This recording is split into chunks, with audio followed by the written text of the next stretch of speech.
you can say, and Yeah. and I can- you have to, That's all right. you have to make the finding that premature public So knowledge would. you guys should be able to hear each other now. Right. All the mics are on. Okay. Thank you. No, can you hear us?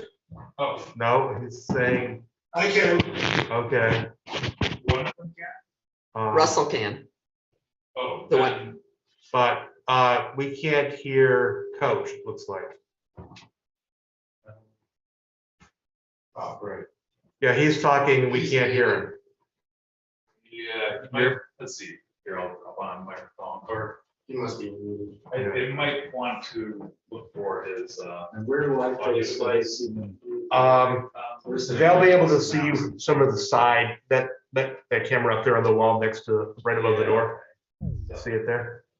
I can sit over here where Storage room Tom's door. sitting.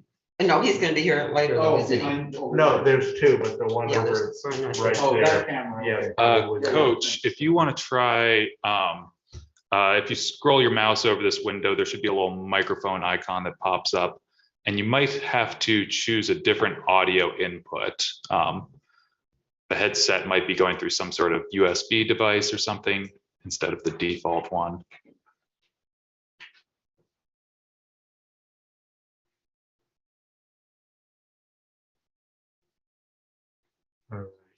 Mm-mm.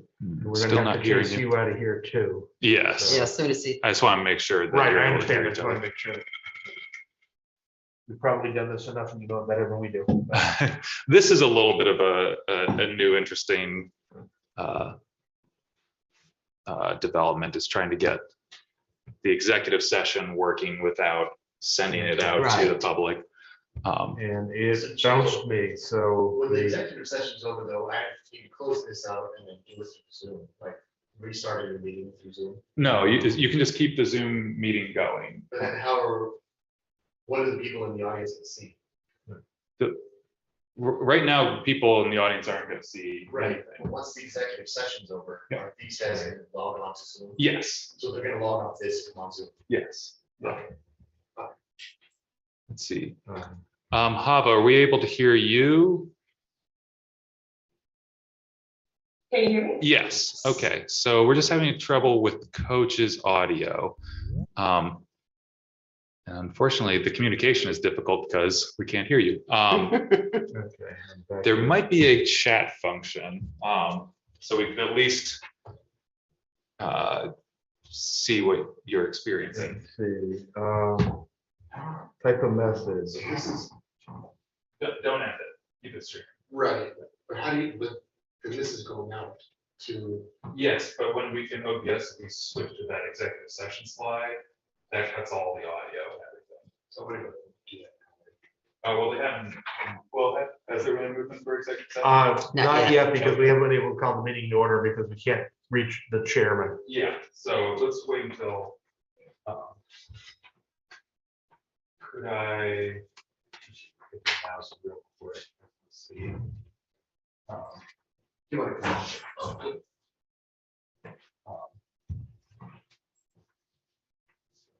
Chat. Kevin usually has like three things going on at the same time, you know? Let me see if I can find the language. Oh. You'll find it faster than I should. So here, make sure there's nothing. Go on this side, help Coach.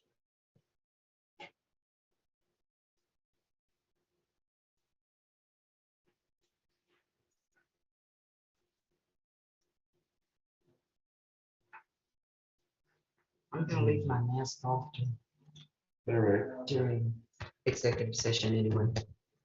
Nobody can see it but us. Okay, we'll do this one with the attorney-client privileges. There you go. That one will work For the. for this conversation with the Yeah, then board. you'd have to go out. a bit Yes, and we'll come back in Right. for the, That's actually the cleanest way. to Yeah. do it. so I'll do it that way.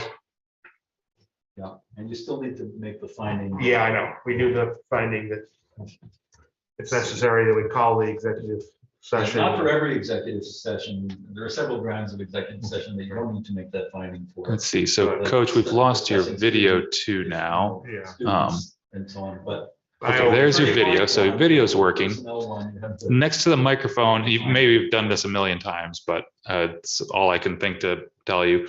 Next to the microphone, there's a little caret. If you click that, you'll get a big pop-up menu, and there should be a bunch of options for microphones. And if you just kind of cycle through all the options, hopefully one of those is your microphone.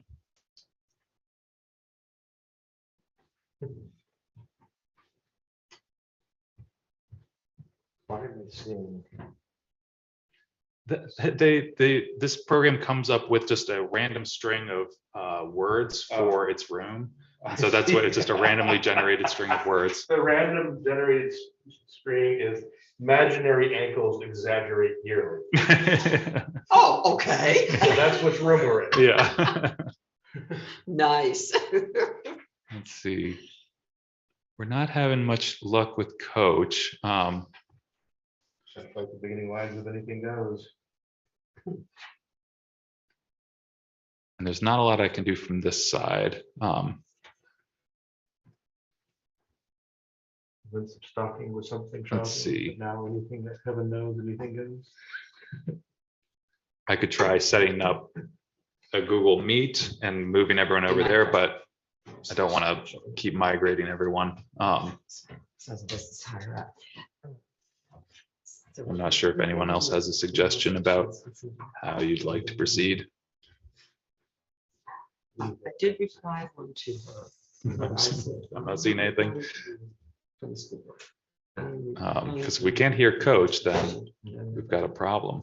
It seems like everyone else's setup is We working. need to have a conversation. We do, The board responds. yes, and- and we need to get back, somebody needs to get back with her. Yes, She's extremely, yes, no, and I didn't at that board meeting, but I thought, okay, Peter. no, I was wanting to discuss that. Yeah, okay. Thank you. I'm not sure how we will do it. but we need to have a conversation. Yes, we do, we absolutely do.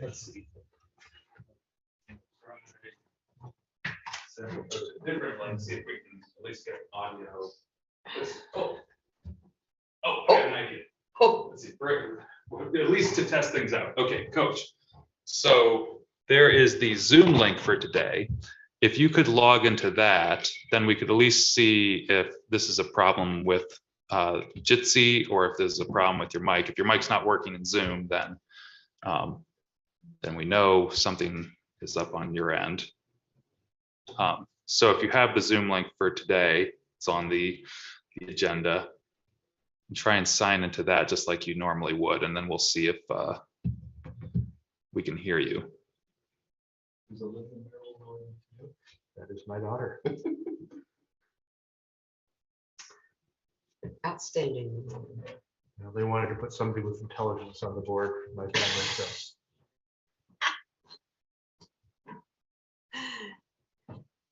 Those are both students. Yes. those are Yeah. two positions. Mhm.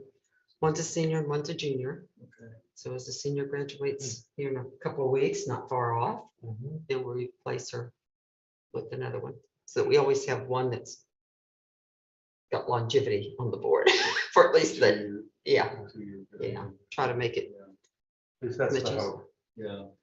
you what? That's it. At least that is the hope. We will Right. see. Oh, yes, that's the Yeah. hope. Exactly. Sydney made us that she's got enough of us. But she's done so well on the board. I've enjoyed the couple of times we've had in-person meetings and being able to work with her. She thinks highly of you. Really? Oh, my Because goodness. Nancy's neat. Oh, My son sat on my 4-year school board. That's 15 years ago now. When he was in high school. Good experience.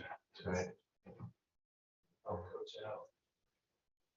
My daughter had been a member of the debate team, so gave her a certain amount of experience in that public helps. speaking. Yes, And yes.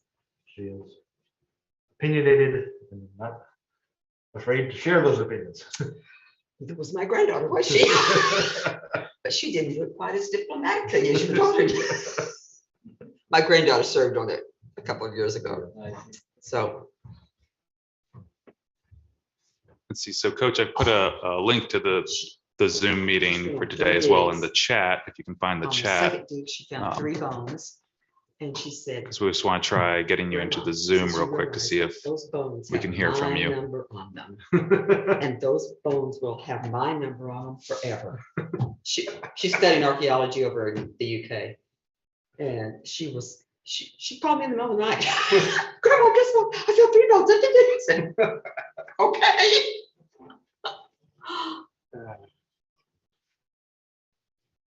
I tell you, it is beautiful over there. The week that Linda and I were over there, it was absolutely beautiful. It was so, so gorgeous. And Katie had this itinerary for every single day. I visited England and Scotland for 3 weeks after my graduation from high school as a way to get out of attending my graduation ceremony. It was the only way my mother would really do it. And I had a wonderful time Oh. in every respect except for the food. Katie says that the food on campus is not the greatest. I'm told that the food has gotten much, much better. Oh, There were 2 good meals we had. There was a meal at an Indian restaurant, which. Coach, my could you uncle nod if you can hear me? in England at the same time. He took the whole group that was in England out. oh. First time I ever saw. I'm not even sure if Coach can hear me.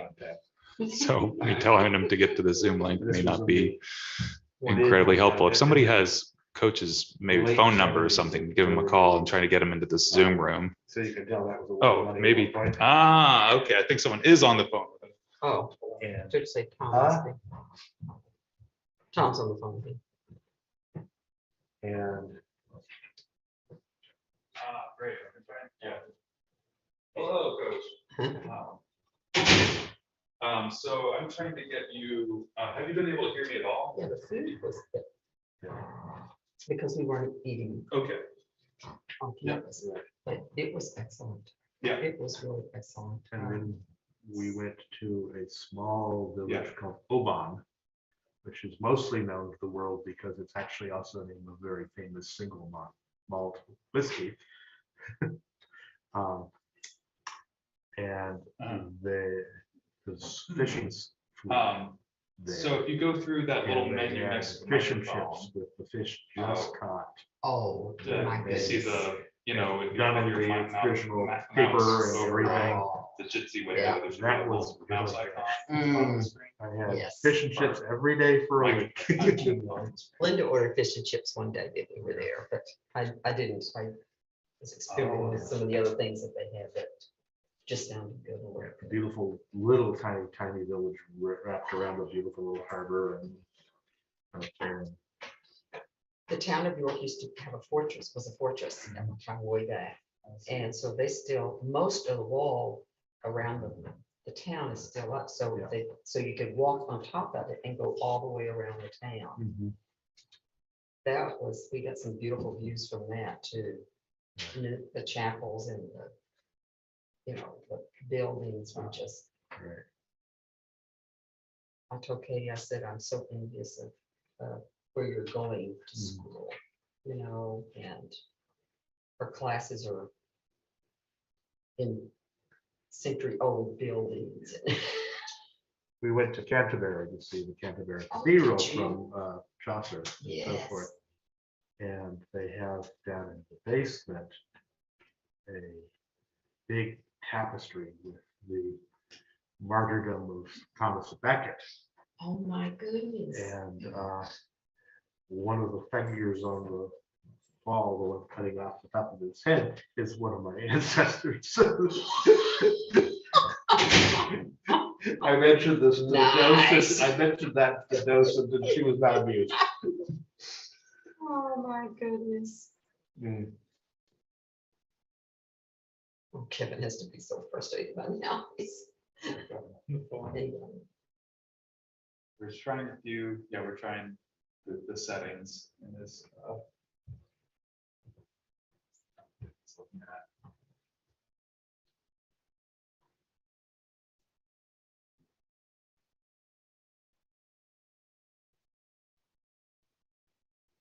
you want to look at mine, he has a. Yeah, that could be helpful, yeah. The same setup more or less. So assuming it's under. And. Sure thing. Sure, yeah, wow, okay. I'm not doing it because I don't want to get a feedback loop going, but. Yeah, so, yeah, without permissions granted, we can't actually look at it, Um, but that's where it'd be. Yeah, so that's. The 3 dots and then settings. So coach, when you go to the settings, and you see the microphone option, does it say permission, does it say, can we go there again? Permission not granted by any chance?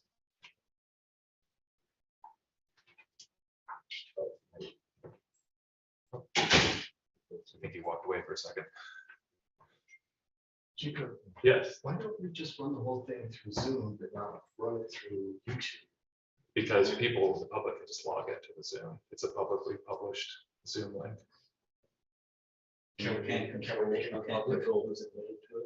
No, if you kick them out, they can't get back in. No, they can't get back in. We changed the settings so we can push them out, and then they can log back in later. Oh, yeah, They're not permanently thrown out, but if they can log back in, then they can, but I can sit there and just keep but people out. you can't sit here in the executive session. Well, it's better than having no executive session, all right? Yeah, I think it's like, I mean, I'm not gonna sell your secrets It's not actually you. unless I get the right bid first. The problem is that legally, if we don't work to protect it, the courts will assume we don't care and therefore they won't. Enforce our privacy rights. oh, hey, we can hear you. Oh, good for a It's second. a moot point, okay? Is that working now? Oh, That sounds yes. great. Let me bring Tom back his phone. No, I'm using a different device Ah, altogether. Good to hear from you, coach. Alright, so do I need to do anything? Sorry about that. All right. Do you wish to call the meeting together? Okay, I guess we'll go ahead and call the meeting to order, and we need a motion to go into executive session. I would like to move that an executive session is needed under section 313, 1F to discuss confidential attorney-client communications. And secondly, I would like to move at the same time that we enter into said executive session. Second,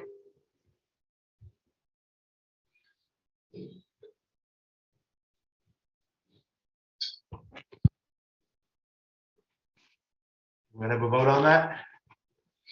All in favor? Aye. aye. Aye. Opposed? So moved. All right, thank you, gentlemen. We'll let you know when we're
Let's start.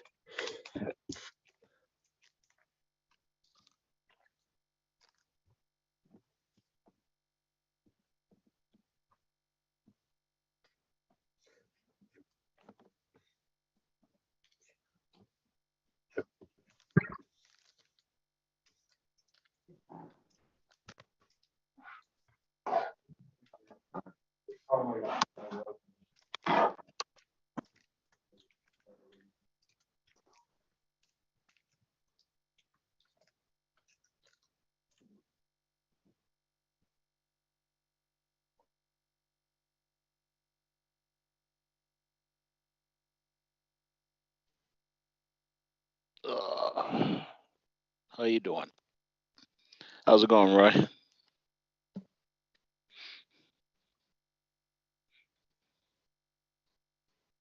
Can you hear me okay?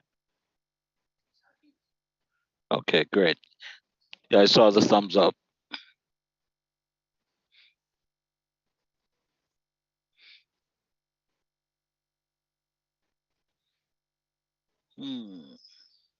Yeah, that's all right. Yep. So we're just waiting for Thank Hava. you very much. Bye. So if you see Hava on the screen,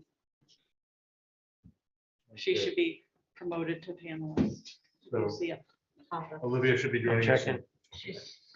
She's not on there. Yes, they could not, they could see everything which worried them, but they could not hear it. What is that one? Familiar. They probably just needed to be promoted. Oh, right. Hava is not on yet. We don't see her yet, Coach. Mhm. We're watching. Hi, Russ. So we got Chris Christie, Russell North, Sherry, Cory, we're just waiting for. Olivia Hava. Merrill And Olivia Merrill. And Hava. and Hava. You could, But Hava should still get in. Great, hopefully. should we promote As Sharon? soon as they were. It doesn't hurt in case she has questions. It doesn't have to. I guess. Oh, You thank could- you, thank you. Yes, Sherry is. been sharing it. Oh, She's already on. So Tom, did you get a chance to take a peek at the note that I sent? I have not, but I will. I've been out straight all day. No, I didn't. Hey, Literally. I didn't send it until 4. Tom, I didn't send it until 4:23. So I was just asking. I'm slipping. It's my 12th year. I'm slipping a little, Coach. I admit it. Oh, dear. No, I don't mean 4:23 in the morning. I meant this afternoon. Yeah. But then again, strange things have been known to happen. Yeah. I figured because of the nature of the invitation, Oh, Hava's on there now. it needed to be done in daylight hours. And her hands All up. right, thank you. I'll check it out. Olivia's here. There's Olivia. Hey. Did she get her haircut? Yeah. Back. I'll just pull back. And we've got Miss Hava joining. You probably, by the way, Olivia will There not you be go. staying the entire meeting. No, I figured, we're in the 11th hour of the end of the school year. So. Okay, so who else? Sydney, is Sydney coming tonight? She is not. able to make it. Okay, okay. Then it looks like we're ready to call the regular meeting to order, and we'd like to apologize to the community that might have been waiting during the hearing that we were involved with. But moving right along, we'd like to call the regular portion of the Hartford School Directors Meeting to order, May 11th, 2022. And we will get started. Any changes, additions? No, sir. Not that I'm aware of. Move that we approve the agenda as presented. Second. Second. Okay. All in favor? Aye. Aye. Opposed? So moved. So first order of business is the Global Ends Reporting, Section 1 Policy EP. Review of the district ends policies in relation to current events. That's you. Okay, so we're going to report today on global citizenship. And what we're going to focus on is an activity or an event that is really about the district providing an opportunity for students to engage in an event that promotes global awareness and citizenship. So it's a little bit different than we've reported on before. You'll understand once you hear what Roy has to say. So we're going to focus on some work that Maggie's been doing with staff and community. There was an identified need for ethnically diverse hair care for our students in need of ethnically diverse hair care. And there's not a lot of access in the Upper Valley. So they wrote a mini grant to support a celebration for the community and create a multicultural activity.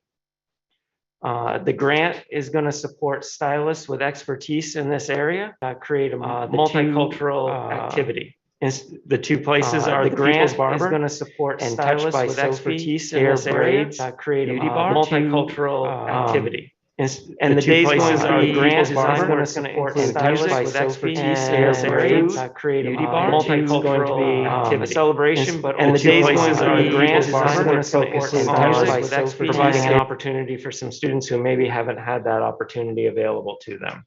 So short and sweet tonight, folks, but we did want to make sure that we promote the upcoming activity. I did pass out a flyer to the folks that are in person, but it is Sunday, May 22nd, and it's 11 to 2 at Hartford High School. It's going to be set up near the tennis courts. You know, just as an anecdote, I used to have to bring my daughters to Connecticut.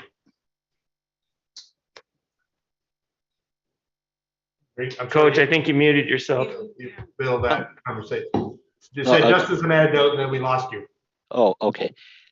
Can you hear me all right now? We can, Yes. sir. Okay. We used to have to bring our daughters to Connecticut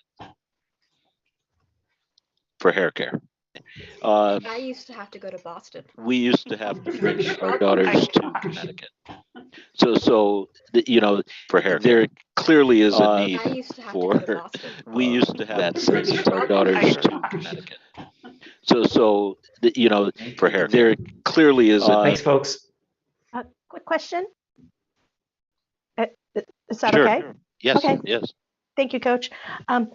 My question was, and I'm sorry if you said this and I missed it, is this open to the community or to the school district only?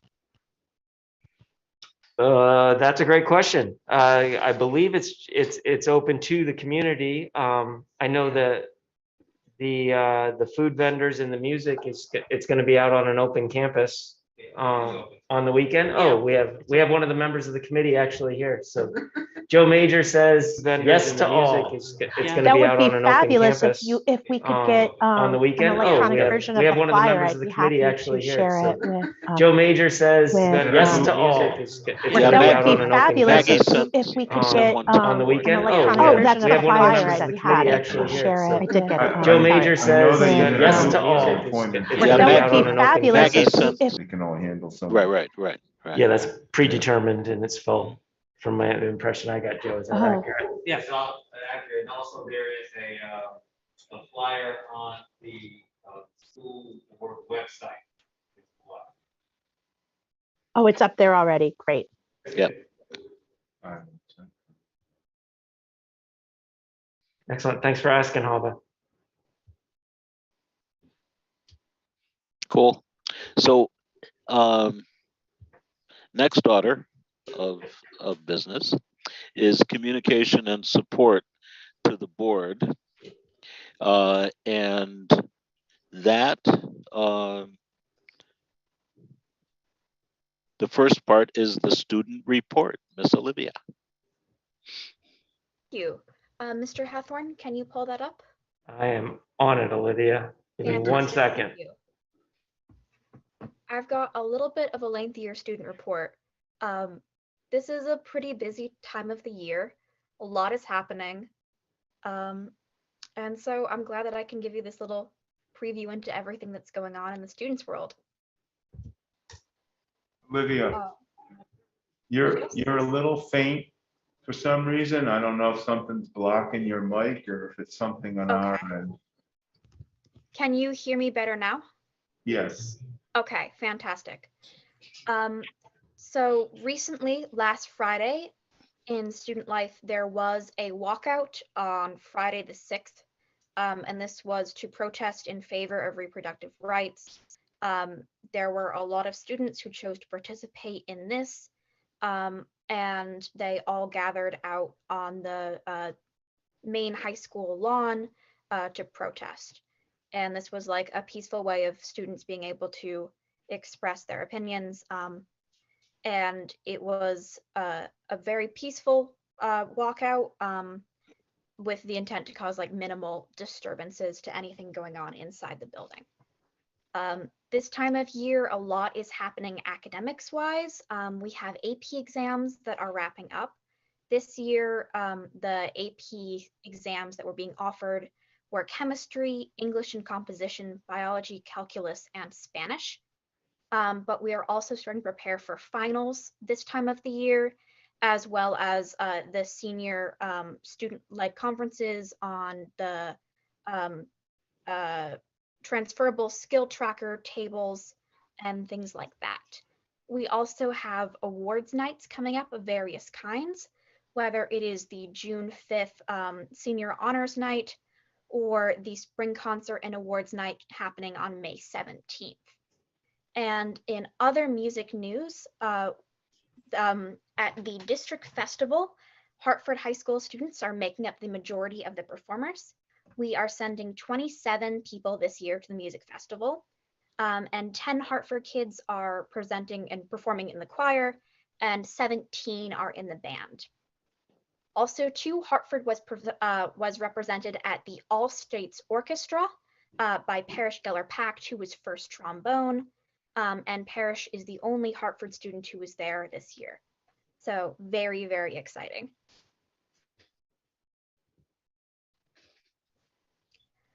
There are a lot of different topics that are coming up that students are interested in. One of those is whether or not AP classes will continue to be offered in the capacity that we're used to. There are some questions regarding whether or not AP English and AP Chemistry programs will be continued to be running. But we are the school is committed to continuing to run the dual enrollment programs, and also looking to keep offering Dartmouth classes when it's an option again due to COVID. We're also looking to expand the language options. A survey was sent out to families, and the World Language Lab, which is like an independent way to study different languages, is adapting. And we currently have people studying languages from Latin to Arabic to American Sign Language, and we're looking for ways to bolster that program in the future. Another topic of interest in the student community that's also overlapping with a lot of what the school board and policy committee are doing is looking at the truthfulness and accuracy of history resources and class materials that we're using. The Southern Poverty Law Center had conducted an analysis of the accuracy of various popular history textbooks that are being used, and found themes of large amounts of inaccuracy, especially when it comes to topics of slavery and racism in America. And so there are a lot of students who are interested in what resources do we use, and how are they ranked according to their truthfulness. But also too, we are looking towards what the future of the student representative program is going to be looking like. Mr. Fogg is putting in a lot of thought into that right now. And I look forward to being able to support that transition, whatever kind of transition that ends up being. Olivia, a quick reminder. The governor just signed H293, which is the statewide youth council. And that council is going to be actually housed in the health department with direct access to the governor. So that's going to be well worth you and Stacy working with Mr. Fogg and Mr. Hathorn and Mr. DeBalzi as you're formulating your next steps, because it would be nice to have Hartford represented on that council. Definitely. Thank you so much for telling me about that. And it was just signed today. Yeah. And what was the name of it again? Sorry. It's H293. Thank you so much for telling me about that. I will definitely make sure that comes up in my next meetings with Mr. Fogg. Cool. But one person I really do want to give a huge thank you to is Mr. Hathorn. He took time to meet with Sydney and I on a day when we hadn't been scheduled to meet, and really found time to talk with us so that we could go over this report, but also to discuss the topic of accuracy and history resources more, and to spread some more awareness about what the school board is doing and the policy committee, but also different resources that are informing the type of policy that we're writing for this. Are there any questions?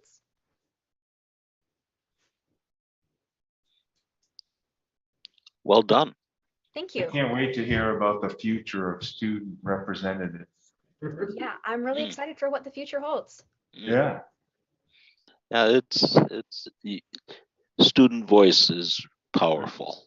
Yeah, and Olivia, kudos to you for everything you've done this year and how hard you've worked. You really brought a whole new dimension to the work. I mean, it's been growing for a while, but you just really, I think, knocked it out of the park with the board and I were hoping. So thank you so much. Thank you so much. Yeah, hopefully the next iteration just goes even further. Yeah, I'm sure it will. Great job, Olivia. Thank you. If there are no other questions or things like that, I'm going to log off for the night. Okay. So, Sorry we were so Thanks late. so much. Thank you. Keep up the good work. Right, well, That brings us to the superintendent's report. I'll be fairly brief, but big news this past week was the Windsor County transmission rate went too high Thursday evening. You know, official demarcation to that designation is Thursday at 8 p.m. So at 8 p.m. I'm waiting, and it did move to high. So immediately Friday we went to remasking. And I think the communities, students, teachers, parents received it very well this time. So I was very happy about that. I didn't get a lot of the pushback that we got the first time that transmission rate changed. Everybody's email was blowing up. This time, I think people understood that the transmission rate has increased and it has been sort of unsafe. So moving back to masking was, I think, well received by most of us. Many of our counterparts across, the Twin States have been seeing huge case increases. And we've had an increase, but ours are single digit increases. I'm talking, 20, 30, 40 in the school. So I have to believe that the board's policy and the board's motion to stay with the science and stick with the course has been helpful in keeping us open and keeping the kids safe, keeping the staff safe. I can't say it hasn't been hard. We've had a lot of absences, students and teachers and staff, but we've remained open and we're managing it. Not ideal by any stretch, but I just wanted to make sure the board knew that. We'll see what happens tomorrow night at 8 p.m. I'm assuming it's going to stay high. There's definitely a lot more COVID out there, so be careful, please. End of the year activities. Olivia mentioned a little bit about this. Specific dates that the board may want to know or certainly be aware of. The prom is outdoors at the high school on the 21st of this month. That's kind of exciting. I don't think we've had a prom on campus for a bit. June 5th is awards night. Usually a few board members attend that. And some might even give awards. So that's June 5th. We're hoping that can be outside too. We'll see, weather permitting. June 8th, just FYI, the senior trip is a bus trip to an amusement park and a dinner cruise. So that'll be fun for the kids. And the 10th, June 10th, is graduation, hopefully outside, weather permitting, on the football field, a little more space than in front of the high school. So all the board members are encouraged and to attend. And remember, if you have a child or a grandchild graduating, you can give them their diploma. So I'm assuming we'll have a few board members giving diplomas this year, which is always fun. So I'll plan for that. Very exciting. May 26th is exhibition night at the high school. I think it starts at 5 p.m. That's always fun if you want to see our kids in action and some of the really neat projects they do. Highly recommend trying to get to that. Right now, the administration is very, very busy with hiring for next year. So lots of new hires and interviews and interview committees meeting to deliberate on who the best candidate is. Working a lot on training for the summer, curriculum work for the summer, training for the administrators. Planning, I'm busy with whatever facility work might occur this summer. There's always quite a bit, so trying to get that organized and solidified. And I wanted the board to know on the June 8th board meeting, we could, if the board wants, have that at the White River School. We'd have to check with CATV as whether they can go mobile. But Principal Heavysides is planning an open house from 3 to 5 for any staff in the district to see the new facility. And then at 5 o'clock, have a board tour of the facility and hopefully have some words from the building study committee and some administrators who want to talk about the new facility and how much it means to the children. So hopefully everybody can attend June 8th. Pretty excited about that. Not sure if our new playground will be installed by then, but we are receiving it any day now. The new playground at the Wilder School. So it's going to be quite a project to install that. They're much more involved than many folks think. They think it arrives and we go out there and set it up, but it's much more complicated than that. Peter?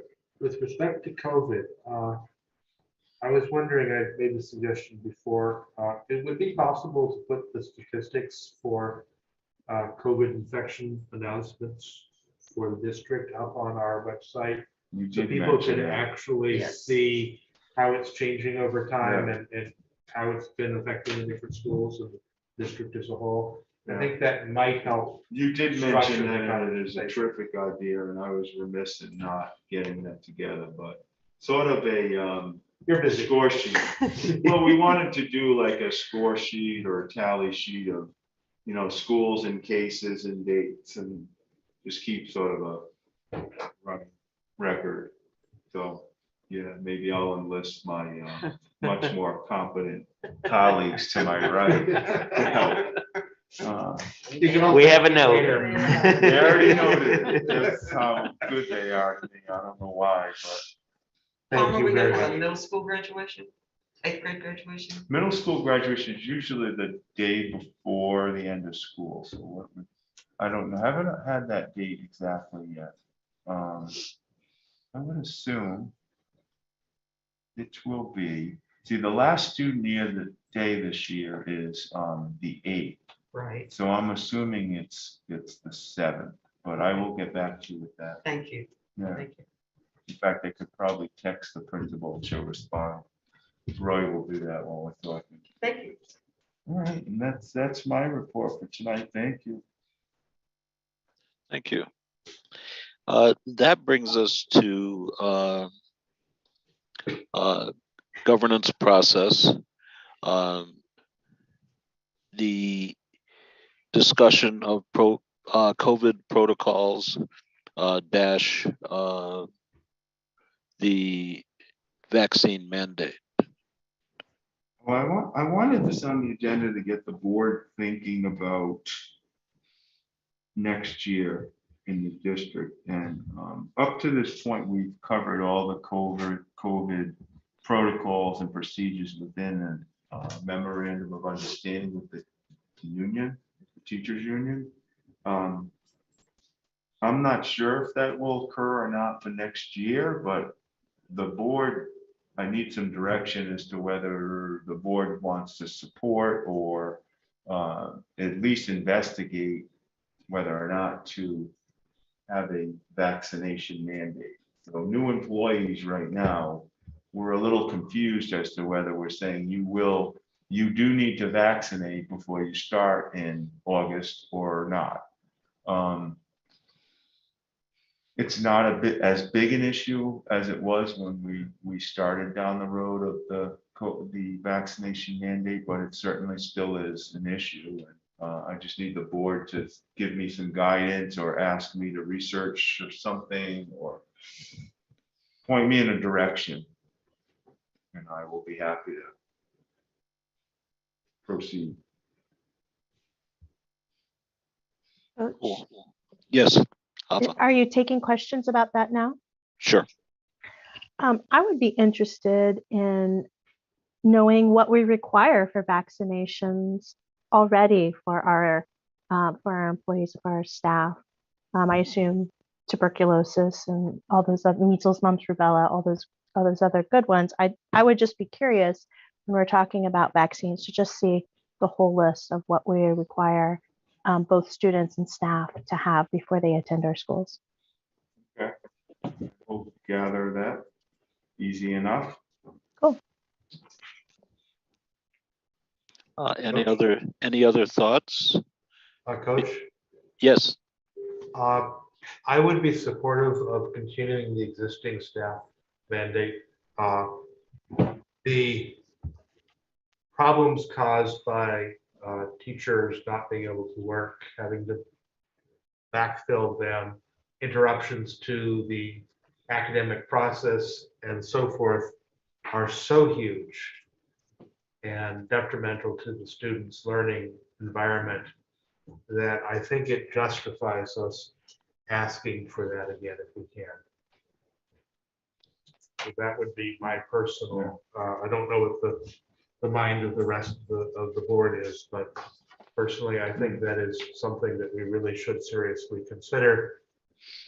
Just because when a teacher has to withdraw for 10 days because they have COVID and can't come back until they've tested and so forth and so on, that's not only added expense for substitutes and so forth, but it really does disrupt what happens in that classroom. Yeah. I So- agree with you. so Nancy, go Yes, ahead. sir. No, No, I you were- just you said were I saying? agree with Peter. I agree with Peter 100%. So You what know, I'm gonna suggest, that we do, in order to move, to continue the conversation, basically, is if Hava has already asked, for the, some of the documentation that we already have in place and what that looks like. Would it make sense to ask the policy committee to bring forth, a report or recommendation, back to the board on the topic, since it would be in that group of policies if we determine to continue. I'm willing, but you're dealing with the understanding with what my bias is already. Well, bias, off to the side, it would be good to see the data that supports the new policy, or the continued policy. And some of the detail we already heard in Hava's question. And so, it would just help the discussion, I think, if we had, at least a draft or something to start from. Well, Coach, What are you thinking, Russ? well, I don't have a problem with that. However, given historically that we're coming up to the end of our meeting season, I think I would recommend a two-pronged approach. One, maybe getting a report on our current policy and a recommendation from our in-house safety experts, and putting the item on the June 8th agenda, for that way the new hires would have an idea and have time to decide if they're in line with the policy before the type thing. I think we need to a certain degree, fast track this if we're going to do it for the fall semester. Right. I agree. I should have brought it up earlier. And that I would support. That, Yeah. that might make more sense to the policy committee doing it. I don't wish to use this excuse, but there's some things going on in the family that may mean that I'm not going to be available in the foreseeable future. I just don't know. Okay. But I, like you said, we can continue this, Right. the action, because we already have a lot of the data already in place. We know what the policy was we had before, like Russ said, our COVID response team is still active, and so it's a natural progression and timing. Right. So point well taken. I'm willing to participate and help. I just don't want to have dependencies on me when I may or may not be available. No, gotcha. Thank you all. And so I guess Tom's got it. Yeah. Great. So that brings us to board training summer retreat. Excuse me for 1 second, Coach. Could Sure. I bring one thing up? I'm so sorry to do this. And I know I had my moment when we were talking about agenda, but I happen to know that there are a handful of people waiting to be considered by the school board for approval for the HCOREI meeting. And because we ran so late with our 2 executive sessions, I'm wondering if it would be appropriate to consider just bumping them up in order and letting them go with their night. I know that's out of order on 2 different levels. No. It isn't. Being that we held up the thing, and we do have those folks waiting. Thank you for bringing that to our attention, because we could have, like you said, we could have jumped it right to the very beginning. From a procedural perspective. But if the rest of the board is okay with that, we will just amend our agenda to move our guests that have been patiently waiting to the forefront. Tom, do you have that list? Or Roy? Teachers. No, the HCOREI. HCOREI membership. HCOREI. Oh, yes, Because I do. I do. we have to, We have Joe Major, who's here Mhm. in the audience. We have Miriam Wood and Pat Ortillo. Is that how I say it? Yes. since Mr. Major has been so patient with us and been sitting, waiting for us to get around to it, should we offer him the chance to say anything he wishes to say? I would agree.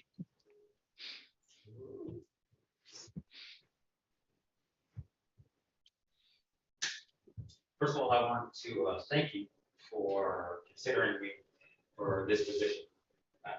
HCOREI has been instrumental to me and my life since I have been. Also, I have served on, Joe, I'm sorry, just took the mic on. Well, that might help. Sorry, Joe. I thought it was on. No wonder why. Okay, take 2. Can you hear me now? This is not a Verizon commercial, I promise. I want to thank the board for considering me for HCOREI. It is and has been an important part of my life here in Hartford.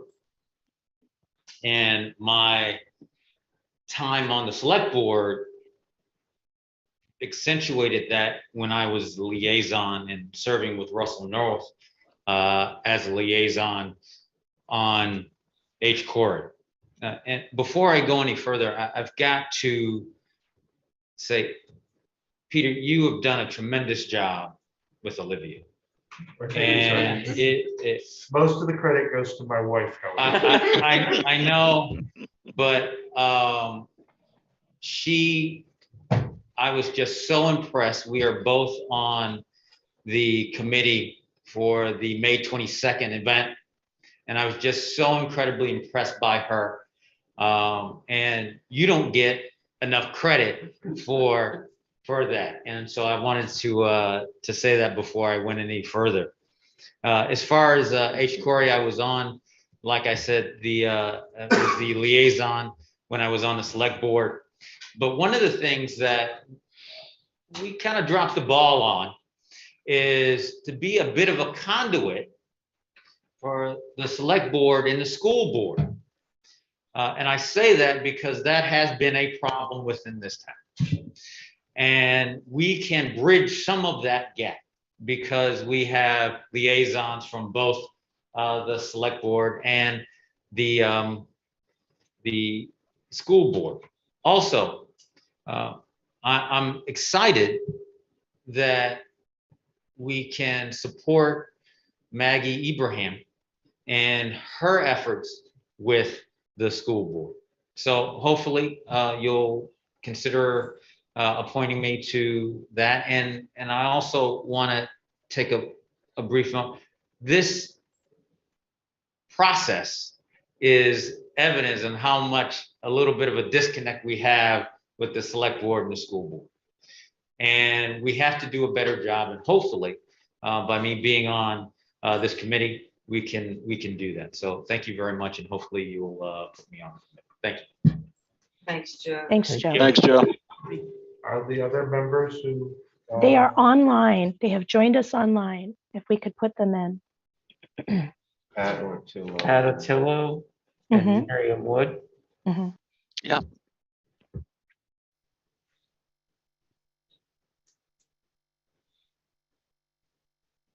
I don't think they're obligated, but if they would like to say something, it would be much appreciated. We are offering that option. I think they're coming. They're on. They're on. Yeah, yeah. Miriam or Pat, would you like to say hello, just so we know? Hello. Hello. Hello. Hello, sorry that took a minute. Okay. Are there any remarks you would like to make? I'll introduce myself. Coach, I know you, and Russell and Hava, I met you just a few weeks ago at an HCOREI meeting, but I'm a long-term resident of White River. I've been here about 15 years, and I have one child in the White River School District. We're a multicultural and multiracial family, and I think it's important to be involved. And life has been busy, which is a bad excuse, which is why I haven't in the past been more involved in town as I would like to be. But I'm at a place where I have time to give to the town, and that's what I'd like to do. Thank you. Great. Thanks, Thank you Mary. so much. It's never too late. I agree. We're glad you're willing to step up now. Yes, for sure. Yeah, and hi, this is Pat. I'll do the same. I've been a resident of Hartford in Quechee for 4 years now. And I've been participating in racial justice activities around Vermont that entire time. I submitted my application for joining HCOREI actually, I want to say 2.5 years ago, but I got edged out by some other candidates, and I've been a camp follower in the meantime and coming to the meetings and so forth. So I'm happy to join and do what I can for the town. Thank you, Pat. Thanks, Pat. Thank you, Pat. Great.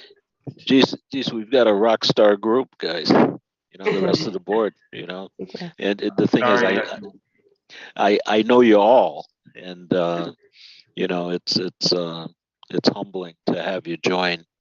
And what's interesting, having been part of all of these processes over time, everything happens in its own time and place.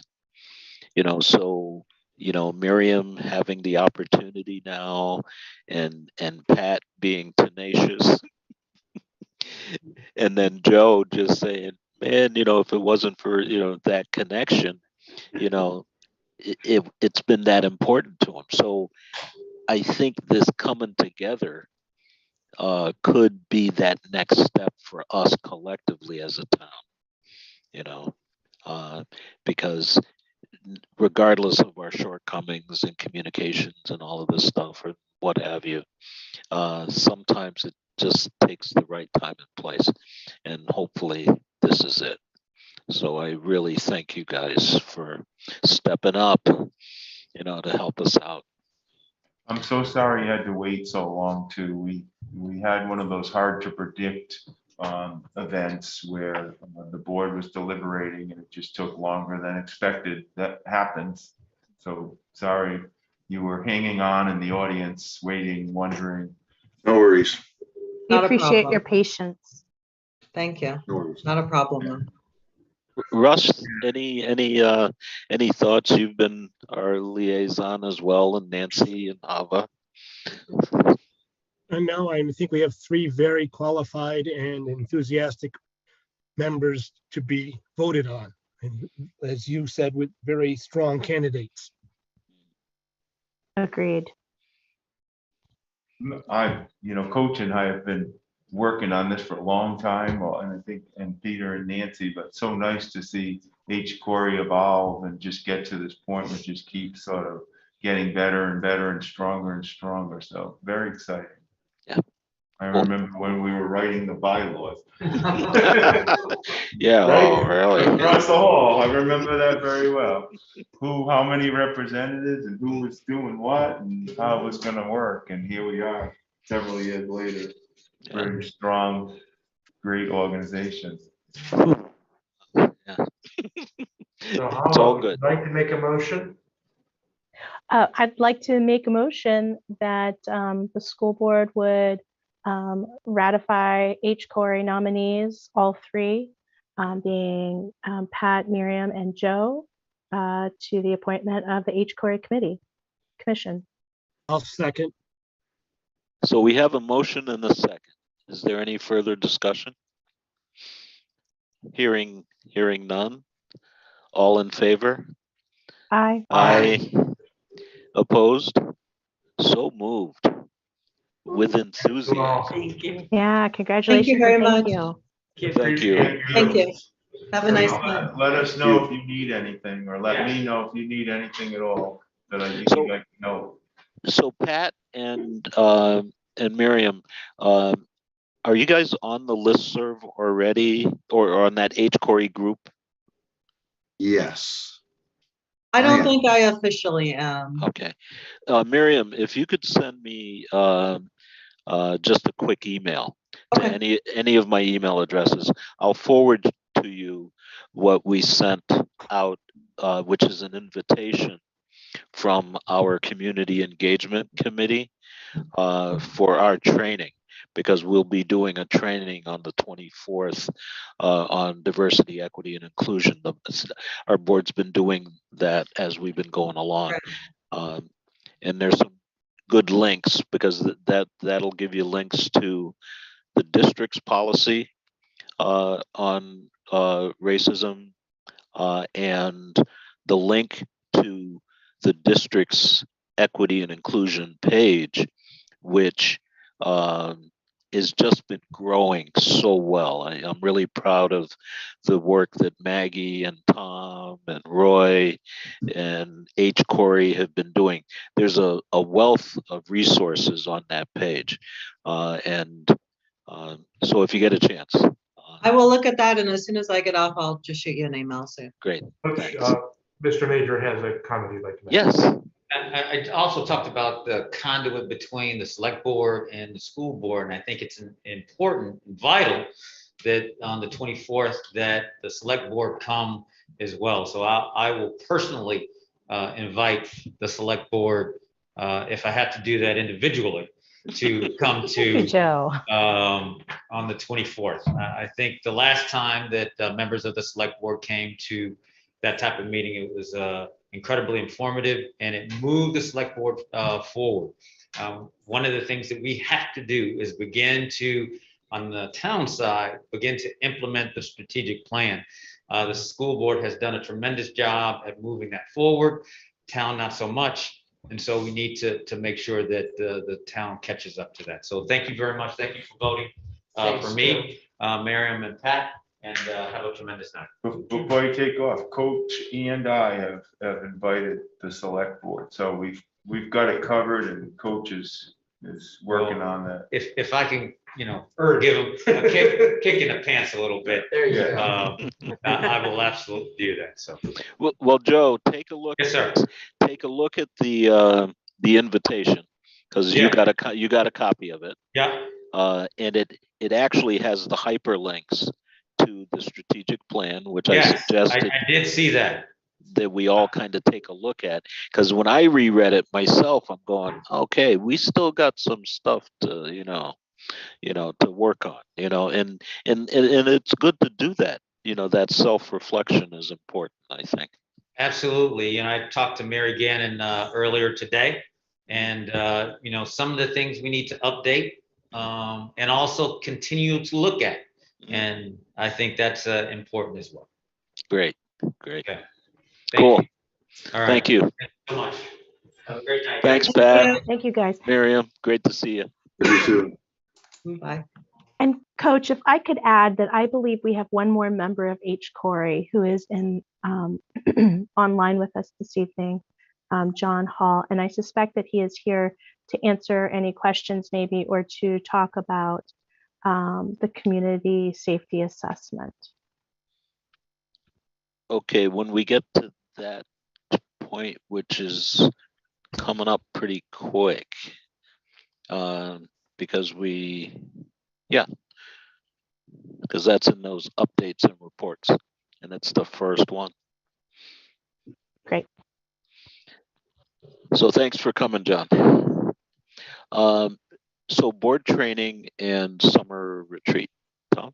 Yeah, could be quick for John's sake. I just wanted to keep it on the radar of the board. It's not too early to start thinking about what you want to do this summer. If you want me to organize a training around a certain topic or try to recruit a facilitator, yeah, I'd like to get going on that. So if you can be thinking of that and you have ideas tonight or at our next meeting, it'd be great to start to solidify those plans. Everything seems to be taking a lot longer in this crazy time in our society. Yep. I'm sorry Hava? to say this, but I thought for sure that we came up with something. But Russ, did we at our last meeting, didn't we come up with something that we had talked about that we? There were some general comments Okay. in the minutes. I want to say maybe about ends Oh, you're reporting. right. Because there was a piece, yeah, and I think that, you know, some of it has already come to fruition because, you know, Kathy and Roy have jumped on that from the administration side of the reporting piece. But I think that what you and Russ were referring to, you know, was the indicators, and Roy and Kathy had been doing a lot of work on that over the past few years. And, you know, I think some of it just got interrupted by this weird bug that's out there. Oh, I do remember that too. So I will start to flesh that out with Kathy and Roy. Cool. Excellent. Cool. Thank you. That might look like. Cool. Cool. Thank you. And how many school board members does it take to remember? No. I'm sorry. That's why we have Hava. It must be, you know, it must be old timers sitting in or something. I don't know. So the next piece is board committee reports. And we're fortunate tonight to have the chair of HCOREI with us, John. If we can get him promoted up into the panel, that would be great. Yep. Yeah. There he is. Ava brought this up over the weekend. I wasn't aware of this topic at all, so I was glad to hear it. And, fits right in with committee.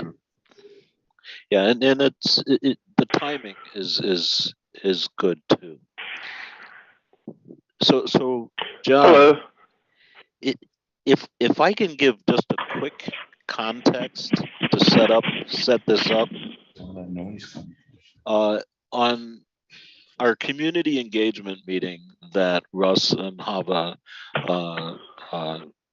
orchestrated, we looked at the development issues on Hartford Ave, and one of the I took some time. Oh geez, was it last night or the night before? I reread the minutes of that meeting, and kudos to Sherry, because she did an incredible job documenting all of the comments from that night. And at the end of the evening, John had brought up the idea of maybe a good approach to, or a next step might be looking at a safety assessment of some sort. So I just wanted to share that, you know, it's documented that there is a concern and a question, and this is a tangible next step anyways. So John, you have the floor, my friend. Hi, can you all hear me okay? Yes. Yes. Okay, so I'm on my phone tonight, and we were in the middle of bedtime. I didn't know when this would actually occur. But I think you gave a good summation, Coach, of how this topic entered into the discussion. There was previously within the select board, multiple discussions had gone on around a community safety assessment and review and how to fund that. That process based on a similar review that had already taken place in Brattleboro, which in some ways was the inspiration and maybe a model for what we were looking at doing within the select board. And then during the conversation about the development over by the Haven and as well as the affordable housing, a lot of the pushback from the local neighborhood really centered around personal safety, property safety,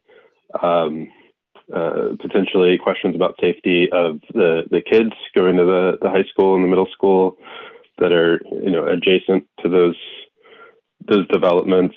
And so it just became clear that there were questions, there were specific questions around safety and around what it meant, how it could be improved, and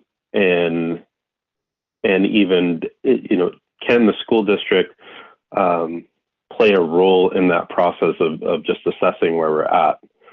And I think that's how this idea of bringing the question to the school board, does the school board want the school district to have a role that you yourselves would define? Well, obviously, you know, and I'll say that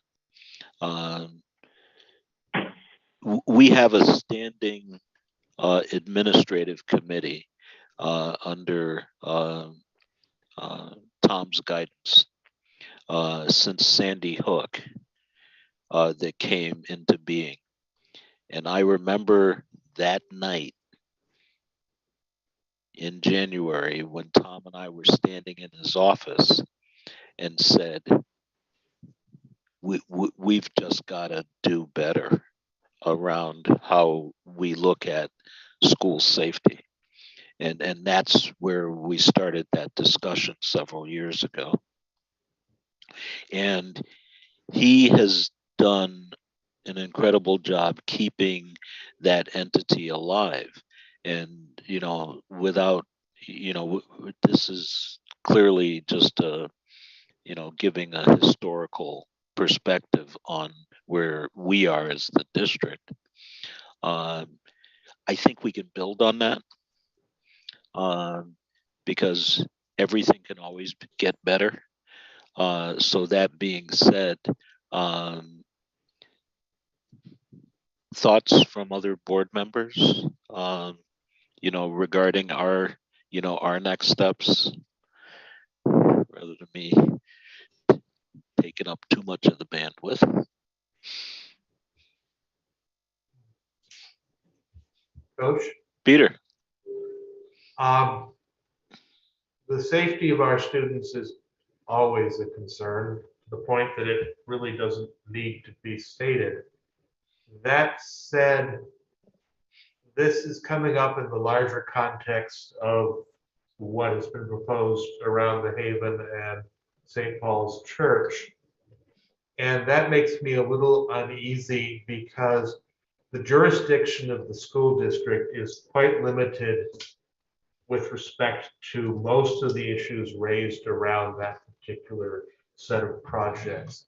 We are enabled by Vermont legislation to carry out various functions, and those are limited. We do not have the same jurisdiction as the town does, and I want to make sure that whatever it is we do in terms of addressing concerns about students and their safety doesn't impinge upon the authority and the responsibility of the town to deal with these issues.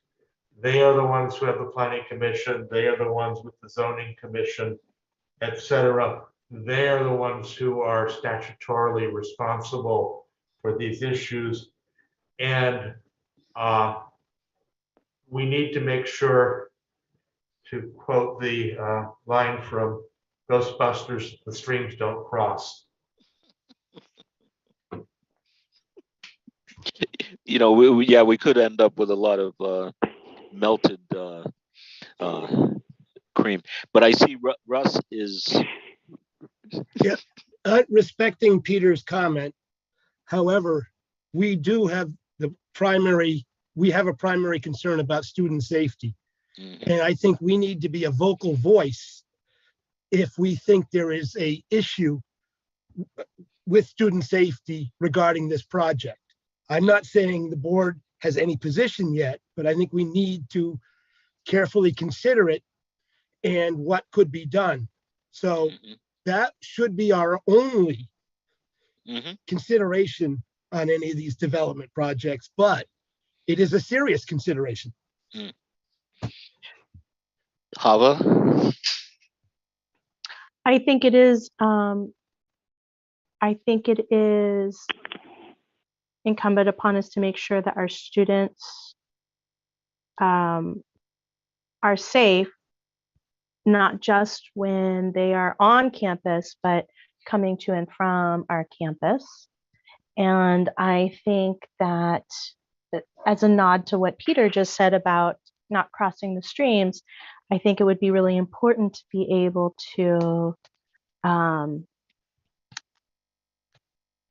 to join in efforts or participate in efforts to map safety risk, and to support the town in whatever it decides to do if it decides it needs to evaluate safety. Right, so that there's space in there to say that we would join in efforts to map safety concerns if that's going to happen. But not wanting to speak for the town, of course. Nancy. Well, I know 3 of the young ladies that have been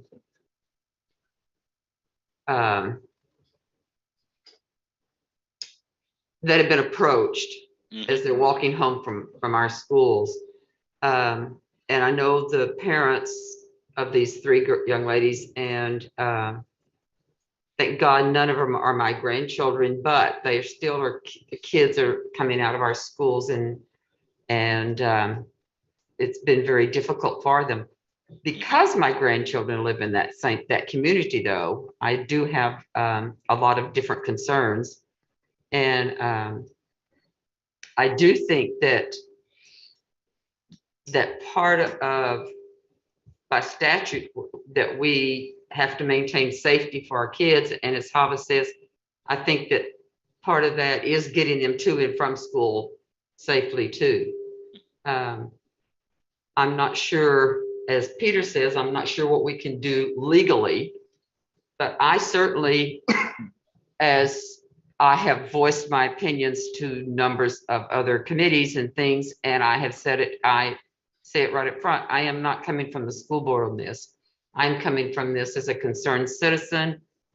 And I live in this community, and these are my concerns, and I'm very, very concerned about it. So I'm not coming from it from the school board, but I do think that it would be a really advantageous And it would be something that would help to bond us with the community. If that we had at least some kind of statement out there to, if not a policy, then to help. I see John's hand. Yeah, thank you everyone for giving us this initial feedback. I do want to just add some context to this conversation. The community safety review is not primarily intended to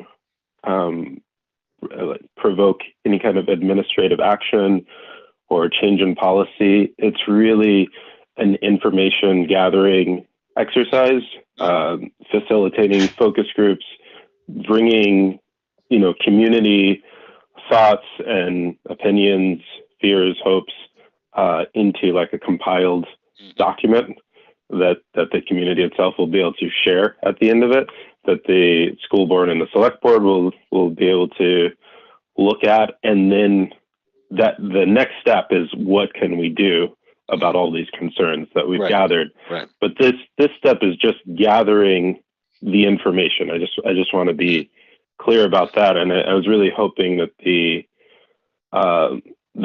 school district might see it as a chance to facilitate conversations with families and input from that perspective, as well as your own internal review of your safety systems. But the point of this process isn't to come out with specific recommendations or anything like that. I just wanted to be clear about that. Well, that's why we started the conversation back in January. That was intentional. As you may recall, Hava and Russ, by invitation, invited our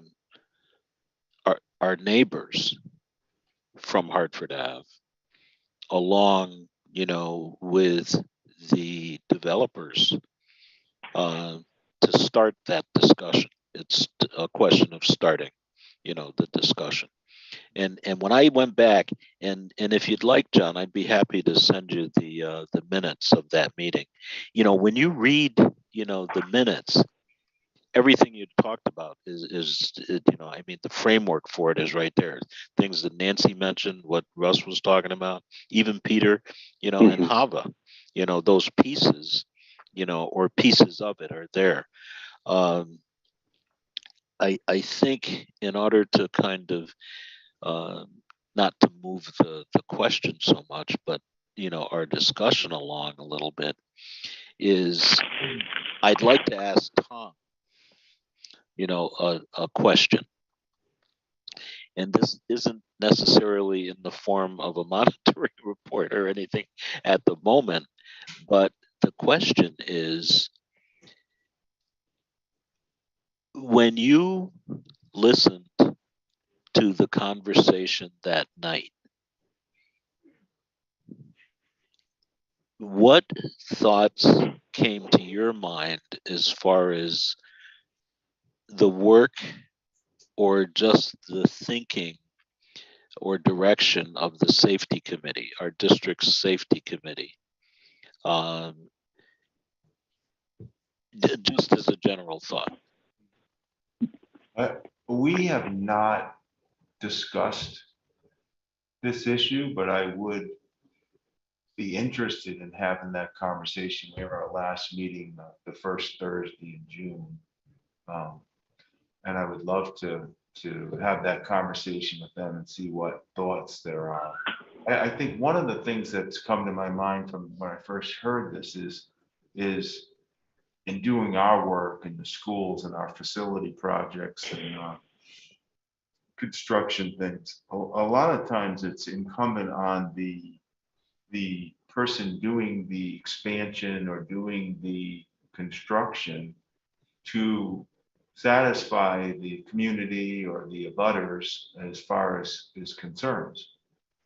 How much for instance, at Wilder, the compacting of the soil to make the parking lot was impacting the neighborhood.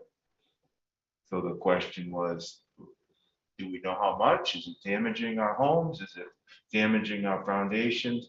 So I just hope the board keeps that in mind as we think about if we're talking specifically about the Haven or the expansion of Twin Pines, that maybe that's something we ask them to attend to as voters. Like, we need this concern satisfied somehow, some way. We're concerned about our children walking to and from school. So that it's not school's responsibility, but it is the school saying, we are concerned about the safety of our children coming and going. And you need to satisfy or solve this. If there is some sort of identified concern, how are you going to resolve that for us? Because we have 850, well, if you count the tech center, over 1,000 students coming and going adjacent to this property all day long, 180, 175 days a year. So that's just one thing that comes to my mind, but I would love to ask the Hartford Police Department, their opinion, and they're on the safety team as well as the other people the whole safety team is people who really have a big role in student safety. So the police, fire, buildings and grounds director, several principals, behavior specialists in the school nurse. Be interesting to get their opinion on this. I probably said way too much. Well, we have two hands, Russ and John. Russ? All right, I guess I'm going to cut to the chase on what Tom was saying. I think just from the safety perspective about these prospective projects, it would be nice if at least Haven and Twin Pines pretended to care that they were interested in student safety. They've been a little slow in reaching out to us, and I think very incomplete. So I do think a study of determining the magnitude or what's out there is the first step. And I think Tom hit it on the head.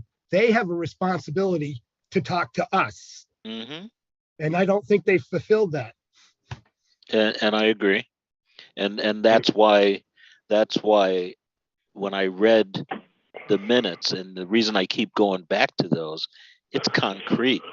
The stories that we were hearing, from those parents, about those incidences that occurred and are continuing to occur,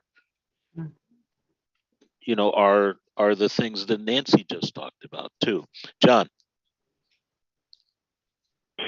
Yeah, because the Haven project keeps being mentioned, I just wanted to point out that was the context for, parents and neighbors voicing these concerns.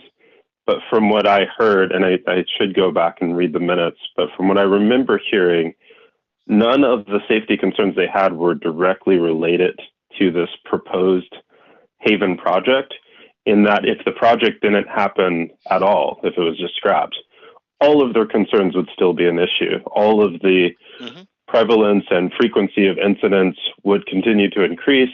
In fact, I think the Haven is trying to address that in the way that it can, in terms of the number of people out here on the streets, which is increasing every year. So this safety review. Oh, you just froze. I got cut off there. Yeah. But it's more about what's going on in our community right now. You could, you can, in a sense,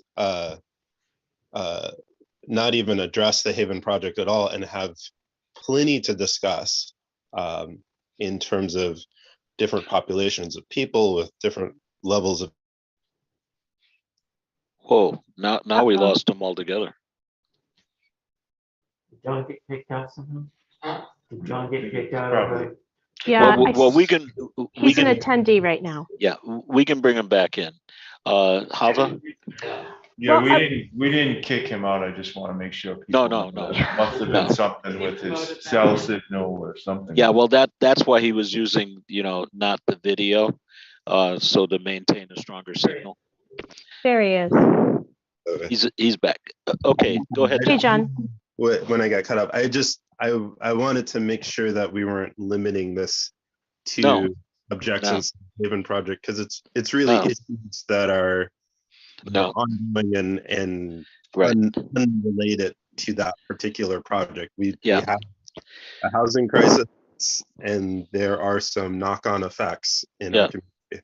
Well, John, if anybody understands it, it's us, because we have 1,700 kids that we're responsible for in this community. And we have schools throughout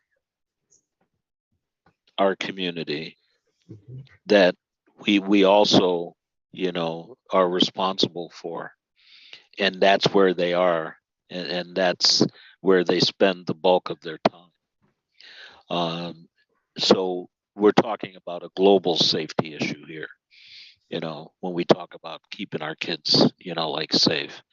But, the reason for going back to the minutes, regardless of the who's, from a project perspective, it's the what's that are going on that are disturbing to me. The fact that somebody's young daughter can't ride their bike from home to Cumberland Farms without being accosted is a problem. It's all of our problems, and those were the types of things that were quantified, in the minutes, of that meeting. And those are the concerns. Those are the community safety concerns. And like John said, it's what we do with that information is the big step. And Russ is right. The communication has to be there on this one. Just has to. I can report to the community and the board that the executive director of the Haven, Michael Redmond, did reach out to me, excuse me, recently, and we have a meeting set up for next Tuesday. So this will be a topic. I'd imagine. So how about? Yeah. Sure. Thanks. I just have one more thing to add to that.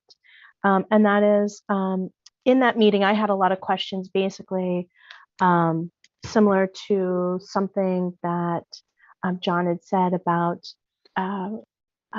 does this addition add capacity? Does it change the number of people that will be going through the Haven project, in the Twin Pines project moving forward? And I was struck by two things. One is they were very clear to say that they believe that, one, this addition would help to better serve the population that is already existing in this location. That's in the minutes, and that really stuck with me. And that I heard Michael Redmond say that he was hearing us, and I'd like to follow up with him to find out what he's done about that. But at the time he said he was hearing us, that he was hearing that the Haven has some work to do now to be a stronger community partner.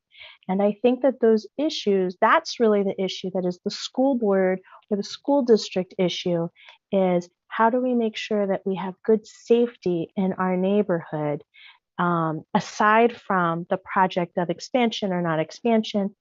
I think it is our purview to look at, are our students safe? And if not, what is missing? Is it more police presence? Is it different policies at economic services, at the Haven, at wherever it is? There are things to address,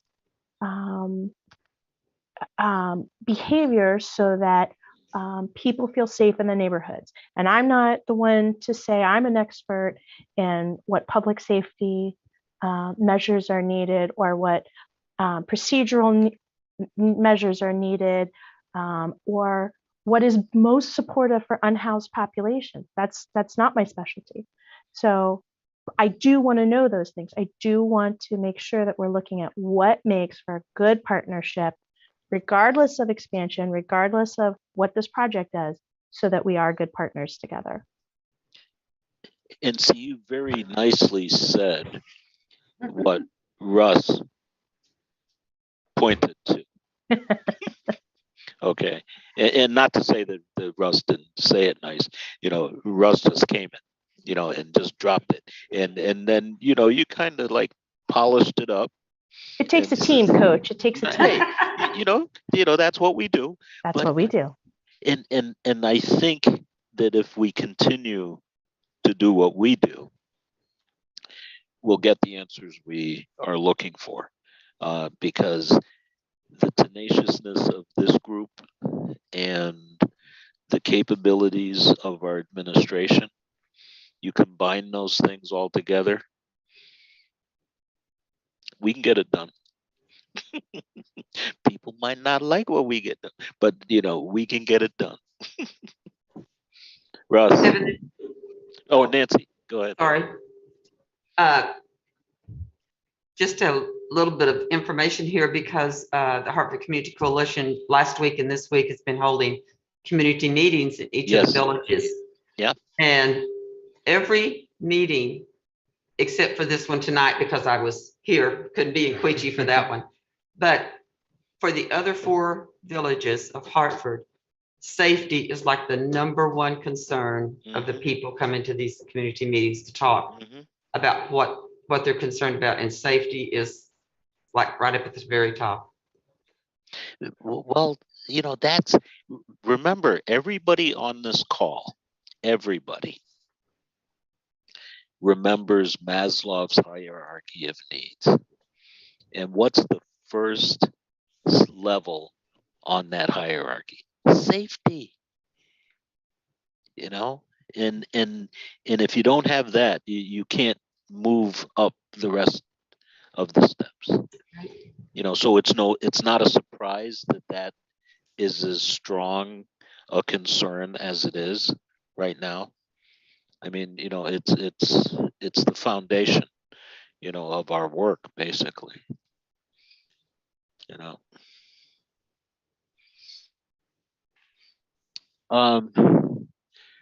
I guess, being that, Russ, hopefully between Russ and Hava and Nancy, we'll see what we get for a recommendation from HCOREI, since it looks like HCOREI has taken the lead, on that, at least community-wide evaluation. And it'll be interesting to see, and we'll just move from there. We'll just go forward from there. Tom's got another meeting coming up with the districts committee. I think, we've got access, and then we've got some initial data, with what we received on the 26th. And then we have anecdotal stuff from different board members that have been getting neighborhood information from different folks, that live next door. Facilities, Tom? Thank you. Russ, I don't know if you want to start, and I'll fill in the Sure. blanks, or. Yeah, no problem, Pretty Tom. exciting that we've started. Yeah, we've had, 2 meetings now? Yeah. And we're just in the initial phases. We've identified some specific needs, and we're going to be formulating some recommendations for the board on a couple of, like, an ordering of projects that we think are important. Some of the topics that we're going to be looking at is the consideration of operating budget, repair, and what bonding. When might it be appropriate to bond, and what might be included in the bond? And I mean, one of the projects we're talking about that may be a little bit more time sensitive would be any potential work we do at Christian Street type thing, because there's a possibility we can use some of the grant funds that are out there. So it would be a no or little cost to the taxpayers to put that into some type of productive use. And then there's projects at the high school and middle school that we're discussing, and even at the tech center. And this is outside the best room or the elementary school roofs, because the committee decided that those are done deals. Right. Essentially, the board has already done that. Cool. Thank you, Russ. I have nothing to add. Great summary. That's positive. Yeah. You know, We'll continue meeting until we exhaust the topic, which could be a while. Well, the interesting thing is, you know, I'll go back very quickly. Historically, that's what we've been working towards, is this point. You know, just think about where we started and where we're at now, just as far as the discussion itself. You know, so I'm just really proud of the work. So thank you, Russ and Tom and the rest of the folks on that committee. Keep on keeping on. RAB. There was a meeting of the RAB recently. Unfortunately, I was not able to attend since it directly conflicted with a meeting at work that I had to take part in, and I wasn't able to do that. So I have nothing to report. I assume at some point the minutes of the meeting will be produced and shared, and then I'll have some idea what I missed. But until that point, I'm afraid I'm as ignorant as the rest of the population. Just quickly, I can go over some of the highlights because I was there. It was kind of nice because we met at the superintendent's office here because they were doing the testing at the tech center, so every room was being used. But the new director, Erica Schneider, and Scott Farnsworth presented the comprehensive local needs assessment. So there was a lot of information about how our tech center performs in relation to the rest of the state and country even. And as would be expected, it is in the top tier of tech centers around the country and the state. They just do a phenomenal job, and the data is very strong.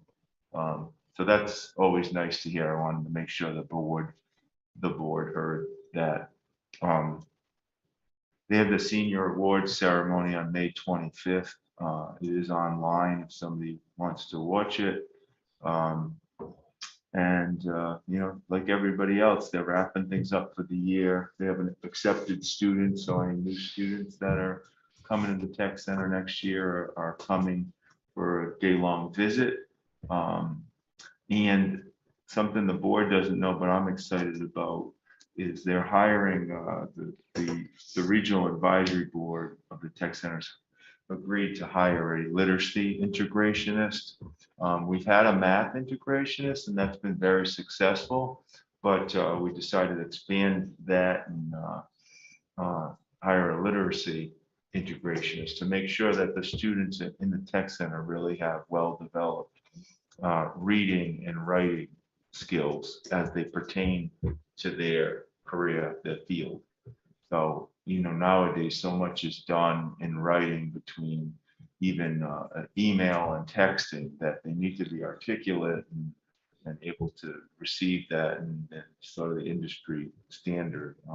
So that's exciting. It was a really good meeting. Sorry, Peter missed it, but a couple of students present, incredibly articulate young folks. I think one is maybe related to one of the board members, but she did a great job presenting on her work at the tech center and how much it's impacted her life. So always proud to talk about our tech center. So as I've tried to be very careful, you know, about you know, my thoughts and feelings around technical education. I'm gonna make this statement to Peter and Tom. I need you guys from a 35,000 foot view to take a look at S11, because there is a very, very, and I'll say it one more time, very large sum of money that is going to be expended on tech centers. And the reason I'm being so emphatic is I want to make sure that we get a piece of that pie in Hartford. So anyways, but I'll keep you abreast from as soon as the governor signs that bill, because I'd like us to be at the front end of that line.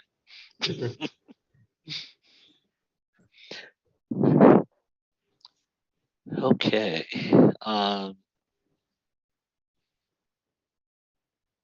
Policy. So the librarians in the school district were concerned by the fact that there has been an increasing tendency in the United States for various groups to attack the contents of libraries and demand that various books be removed. Well, we fortunately have not faced that ourselves.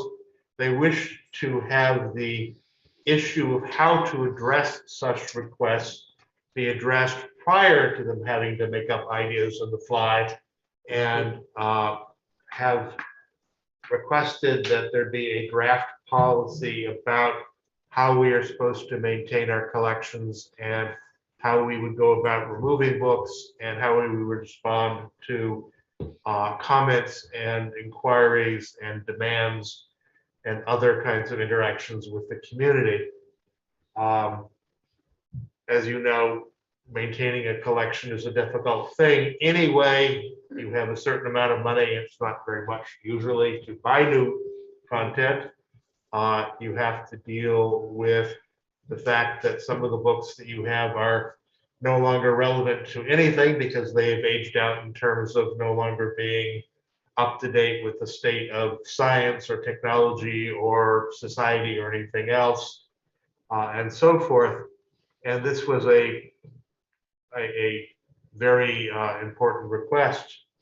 So with the guidance of a bunch of documents available from the American Library Association, I pulled together a draft document that addressed this issue. Fortunately, their American Library Association really was quite informative, and I had the ability to have a lot of ideas that I would never have thought about even bringing up there as models in the language they had done. And I put together a draft document, which was then shared with Roy and Tom. They then shared that with the various librarians who have made their own comments, and we need to go back and review their edits and come up with a final version, which is something we've just been a little bit too busy to get to, but we plan to get to it as soon as circumstances allow us to do so. So that is a work in progress. Cool. Thank you. Any questions so far for folks? Okay. Russ, finance. All right, well, we haven't met. However, I spoke with Tom, and one of the projects that I think the Finance Committee is going to take up is coming up with some financial information in advance of negotiations, i.e. positions that have been funded through the various ESSER and whatever grants, and the effect on the tax rate when those monies go away, as well as some projections on the yield calculation and what's going to happen when real estate finally cools off and the yield calculations turn the other way. because the yield calculation is basically the only reason we were able to present a lower tax rate to our taxpayers this year versus other years. I mean, there's other factors, and we always try to be as efficient with our finances as we can, but that was the big contributor. And historically, we've done a 3-year contract, so we have to be careful. In year 1, we may be flush, but I have real concerns in 2 and 3. And since, as we've discussed, I'm not on the negotiation committee anymore for good reason, I need to be able to provide the information to Hava and Coach, who is on the finance committee, so that they would be able to then make their best recommendation to the full board as to what the negotiations are going to result in. Cool. Thanks, Russ. As soon as the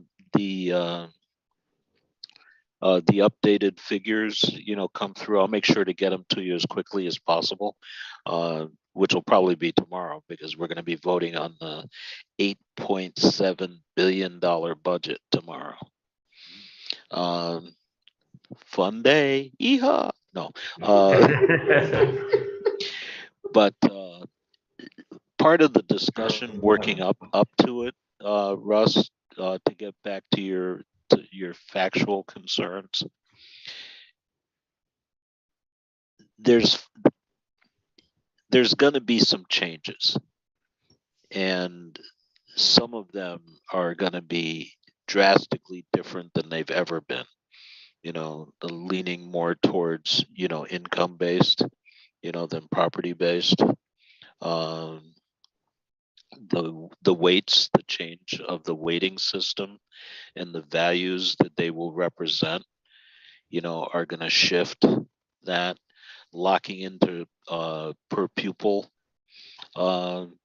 numbers from AOE on an earlier basis, so that the data that comes to us is much more accurate than usual. So those hopefully will be helpful too, in answering some of those questions. But I'll keep you, right there, my friend. And besides, I know you like the numbers anyway, so you know that. The guy likes a good spreadsheet, he said.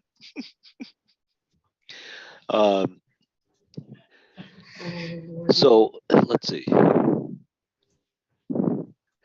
Miss Nancy, HCC. Well, we are having our block party on June the 15th. We've got music, we've got some talent. The Rotarians are going to be cooking food again. We're going to have ice cream.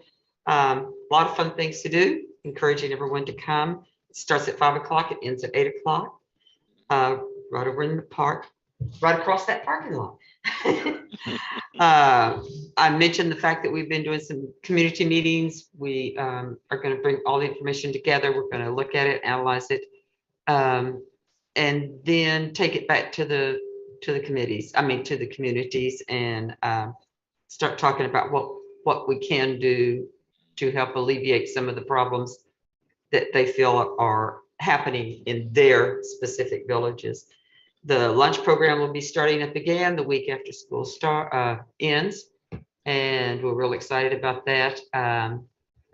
We also have started another committee called the Teen Committee, TEEN, and we're looking at things that we can do to make for our teens to have more available, like time after schools and on the weekends or that kind of thing, to keep them off the streets, basically is what it's going for. So we're doing a lot of work on that. We're working with a lot of different people, Hartford PD and a few other things like that, with Kathy Hemingway and also, so I'll be real excited so we can get some further positive plans that we'll be able to share with you guys, but we are working on it. And the SBA just basically goes to the board people, and I send that out via email. If anyone out there in the audience wants to know about the Vermont School Board Association, and anything that we're doing there, you can just let me know and I'll be glad to send you some information, but it's really geared towards school personnel.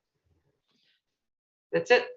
So Nancy, I'll connect with you as well, you know, regarding those budget numbers, Please. because there's an appreciable amount of money that's been set aside for after school programming, and both from ARPA funds and state funds. So I'll make sure to get that information to you, and to Tom as well, so that you know the work that he and Roy are doing, and Kathy, and hopefully you know that team, as it changes. Mm-hmm. You know, I hate to say, you know, like Kathy's not going to be there, but anyways. That being said, you know, there's just some, you know, there's a lot of things going on, and we need to avail ourselves of, you know, those opportunities. Okay. Public comment. Roy, any folks jumping around out there, you know, hands raising? And No hands up at this moment, Coach. Oh, can you, Michelle Boleski has her hand up. Who has a heads up? Michelle Boleski had her hand up. She put it down again, but I know she's had it up for a while. there she is. Hi, thanks. Hey. Yeah. Yes, I've been here for two hours and 15 minutes. Cool. Yeah. Thank you. Well, I heard a lot of good stuff. So I just wanted to bring up 3 things tonight. And thank you for letting me speak. And also just keep in mind that I was on this board for 2 terms. So what I'm going to say is I'm really disappointed. I've reached out to the board a number of times via email with concerns and have not gotten a response via email. I know in the past we've had someone from the board that answers the public, even to say, you know what, I got your email. That has not happened. And so do better, please, because I expect you guys to answer me when I email. Thank you. Speaking of safety, today I was driving home and I was on Route 5. Well, first I went on Saunders Avenue, and there are people waiting on Saunders Avenue and down near the gate to pick up their kids. And this is an issue because of safety, because then there are kids walking down Saunders Avenue towards Route 5. Cars have to drive around them, and there are signs posted. So every, when I'm out that time of day, I see different cars and people waiting, so they don't want to come into the parking lot to pick up their kids. And that's a safety issue. It's not safe to do that. So I know that we're really short-handed with the police force, but perhaps a note home to parents to remind them that it's not appropriate to do that would be good. So when I was coming around Route 5 and back by the mobile station, a young gentleman from the school was crossing over to go to Cumbies. I was making a left, so I stopped. The person ahead of me stopped. He almost got killed because somebody was just flying through. And I, put my horn on, but it was so close. And that happens all the time there. So I just want to make you aware that yes, they're not on campus, and no, it's not your responsibility when they're off campus, but it is. You know, this is a community, and we take care of kids off and on campus. And that leads me into the discussion about the Haven. And I just have to say, I at this point, after communicating with people at the Haven and doing research, I have no trust in them and what they say to me. I have gone through all the permits, and I found so many permit violations. It's unbelievable. And that really, really concerns me. And back in 2015, when they put the first emergency shelter in the winter, they never got permits for that. They never got permits for the cafe. Now they're distributing food. They didn't get permits for that. They added things and constructed things, and there are no permits for that. And so, to me, being a good neighbor is following the rules and regulations. I also asked Michael Redmond point blank if he lived in Hartford. He told me he did. He's not a Hartford resident. He drives a car from New Hampshire. He has an apartment here, but he is not a resident here. Why would he not be truthful with me? I don't know, but that really concerns me. And the other thing I want to say is that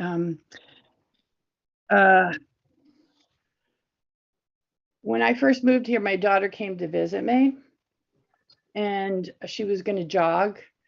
And at that point, kids were doing drugs at the end of the road, and there was a lot of stuff going on. And in any case, she was jogging. A bunch of young men came up behind her. And I'm not going to use the last word, but they got on their knees and said, "I want to lick your," and it begins with A. She was 21. Okay. I went right to the school.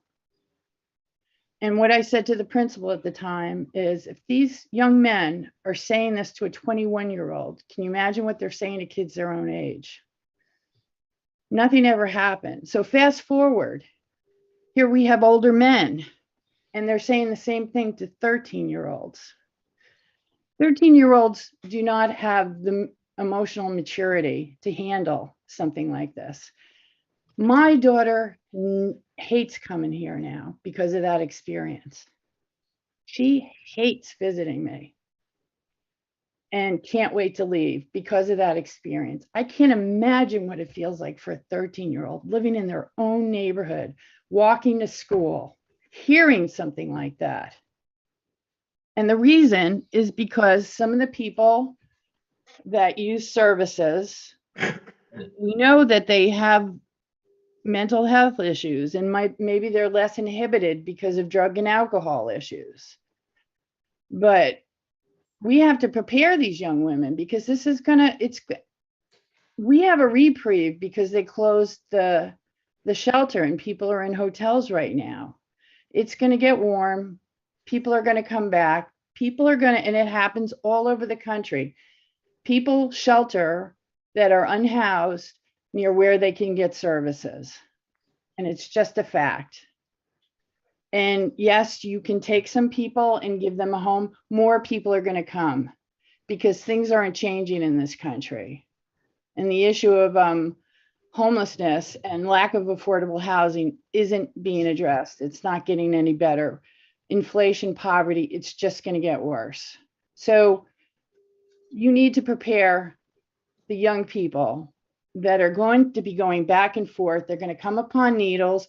Maybe they'll come upon somebody who's having, who's experienced an overdose. You're going to have to share. What do you do?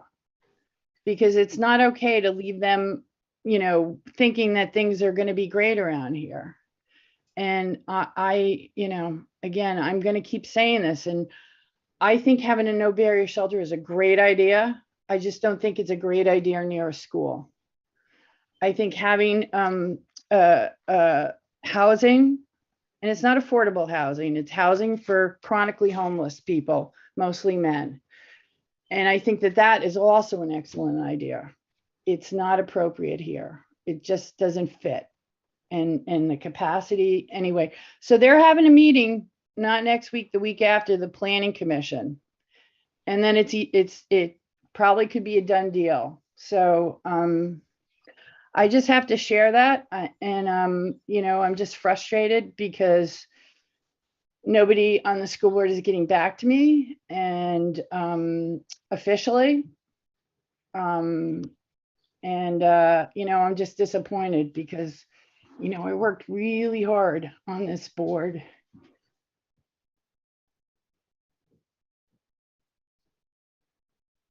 Carrie. Herbicides, yep.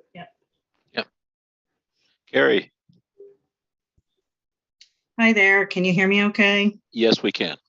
Thank you. So I just joined in tonight because I wanted to make sure that this topic about the potential growth of the Haven was going to be discussed. And obviously it was discussed at length. And I just want to say thank you for that. I feel very encouraged just to hear that you folks are taking this real serious. I mean, I knew that when you called the first meeting. I was really grateful for that because I actually knew very little about the project, and it was you guys that really kind of brought me in on the loop with it. And so I'm grateful for all of that. And I don't want to be redundant. I do feel like a broken record as I've been attending a lot of meetings lately. So I'm going to avoid that. I just want to just go back to the brass tacks of the whole thing.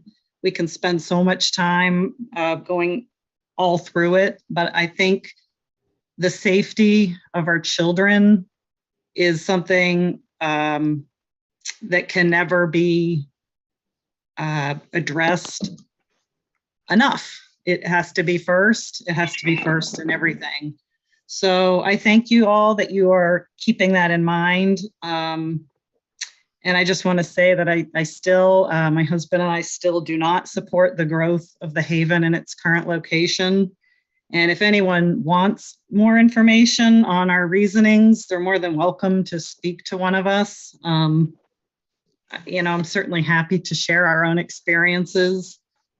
And to back it up, I think we don't just have an issue with growth occurring. We do have a current safety issue, and I did hear someone bring that up tonight. And no matter how this all goes forward and shakes out, I think that we really do need to address our current safety issue with this area with kids. And I walk my dog a lot, and as people might know, and I have helped intervene with a lot of situations with kids. And I want people to know what's happening out here. So. Well, Carrie, you know, your comments on the 26th actually, you know, are now part of the public record because they are part of the minutes. And if at any point in time you'd like those to help in your conversations and thinking, our board secretary did an incredible job with codifying the instances and thoughts of our neighbors, you know, on Hartford Ave and the neighborhood. So, and that's where we're coming from. I mean, because, you know, you need a point of reference, and it's all there. You know, the comments that have been made, you know, it might not have yesterday's incident, but we had what was happening when you spoke to us back on the 26th. And a lot of that, as you said, hasn't really changed. And so, you know, they're all concerns, you know, and I hope that you realize that your board, you know, holds our kids' safety first and foremost. And I'm not just saying that to make you feel good. No, I know, and I appreciate that, and I sense that, and I feel it from you all, and I thank you. And yes, and just to add, there have been, I could add probably 3 or 4 more instances just since that last time I spoke that I have personally seen and witnessed. Yeah. 2 that involve school kids. So I do appreciate it, and I don't want to belabor the point, but thank you all very much. Hava. Thanks, Gary. Thanks, Gary. Hava. I feel compelled to add this one thing. First of all, thank you, Michelle and Carrie, for speaking up and sharing your thoughts tonight. But one thing I just feel compelled to say out loud is that it is really critical, and I know we know this, but I have to say it. It's really critical when we see things that we don't think are safe, that we call the police, right? That no amount of principals or teachers or school officers can do anything to help other than basic human decency to help people off campus. And I know that we all know this, and I know you guys know this, but we have to be calling and reporting unsafe things. That's what we do, report unsafe things. And that's a really good way to have a record in the community of when we see unsafe things, to be able to have a log to chart it. And I'm sure you both and everybody in the community knows that, but I'm sorry, I felt compelled to have to say that tonight, just for the record. So I want to make sure that when grown-ups see things that aren't safe for kids, that's when we say something. Thanks. Coach, can I also add that Marie Alvin waited for a while outside when you were deliberating in executive session. She wanted to talk to this issue. So I'll forward the board some information from her that she shared with me, but she's a resident, a neighbor. Yeah. Wanted to talk, waited as long as she could, but had another engagement. I told her, share that and mention her name, that she was here to speak with right. you. She was in communication with the board as well. Good, good. And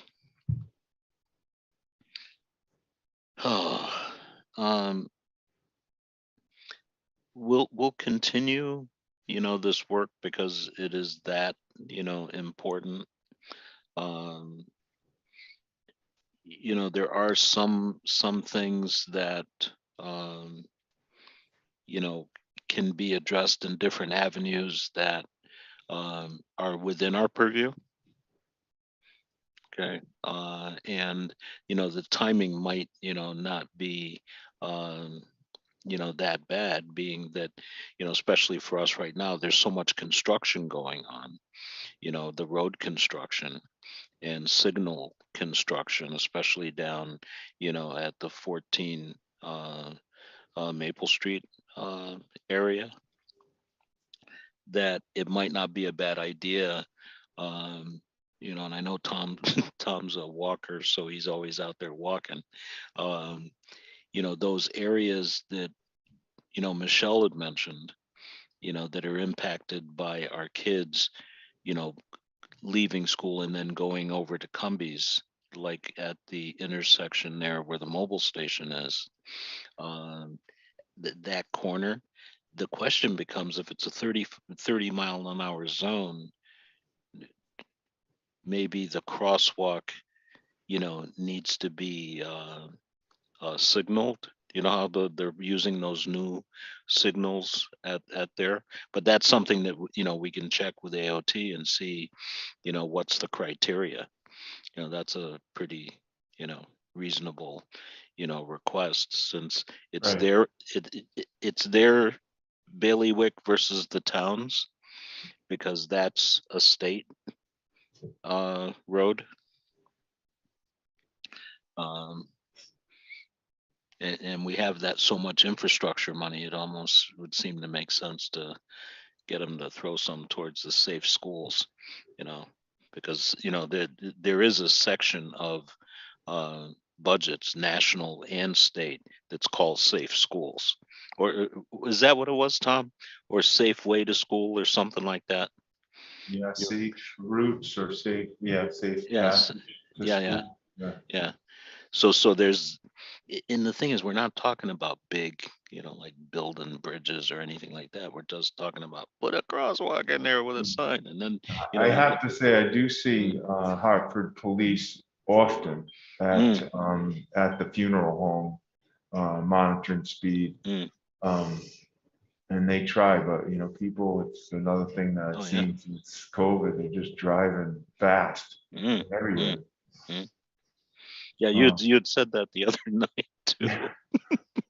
Yeah, so yeah, I'll certainly take a look at that. I don't even know if there is a crosswalk there, but that's a dangerous spot. You know, and that's the place where the kids, you know, like, you know, will go. It's either that or they stay on this side and go all the way down and then try to run across at the crest of the hill. You know, it's like you go. I'm always reporting things to HPD at the intersection at the school with Route 5 and at that other intersection at the park and ride after the mobile station. Yeah, that's people the will one. stand there for 10 minutes and no one will let them walk across. It's just like, do you realize they're on the crosswalk waiting for someone to stop? And nope. But the intersection in front of the school is a regular occurrence for me to see someone go right through the light. Right through the light, because they're coming up the hill, they're going fast, they don't want to stop, or the other way, and it's amazing. Literally right in front of me, just right through the red light. So be careful at that intersection. Oh yeah, always, because you know, it's always like look 3 times, you know, and I know just from, you know, in the scary part, you know, we say this with foot traffic. I drove a 70 passenger, 50-foot long yellow thing and would watch people do the stupidest behavior. And, you know, I'm usually fairly careful about using the S word, the stupid word. But when somebody says, "Oh, I didn't see your bus," you really have to wonder what's going on there, you know. But we do have two people, I guess. Yes. Waiting. Yes. Yep. So Jess B first. Yes. Thank you. You can't make that stuff up. Jess. Hi there. Can you hear me? Yes.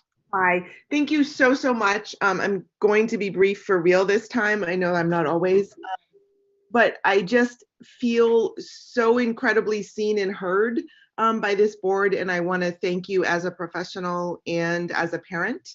And I wanted to just say that we do in this neighborhood frequently try to call HPD. I think those of us who are on the proactive end of this are working really hard to not have it be a witch hunt. And so when someone appears to be struggling, that's not necessarily cause to call. And so it's this balance, you know, because I don't want to be the one saying there's someone standing outside, let me call HPD, but there are some really intimidating characters who are just around, and it's increased exponentially in the last couple of weeks. And so we will keep calling, but I also, I just felt like I wanted to share that it's also important to know that we want to be part of the solution, and calling the, you know, I don't want it to turn into people feel the need to call the police just because someone's outside or someone appears intimidating. So helping us figure out that balance is important.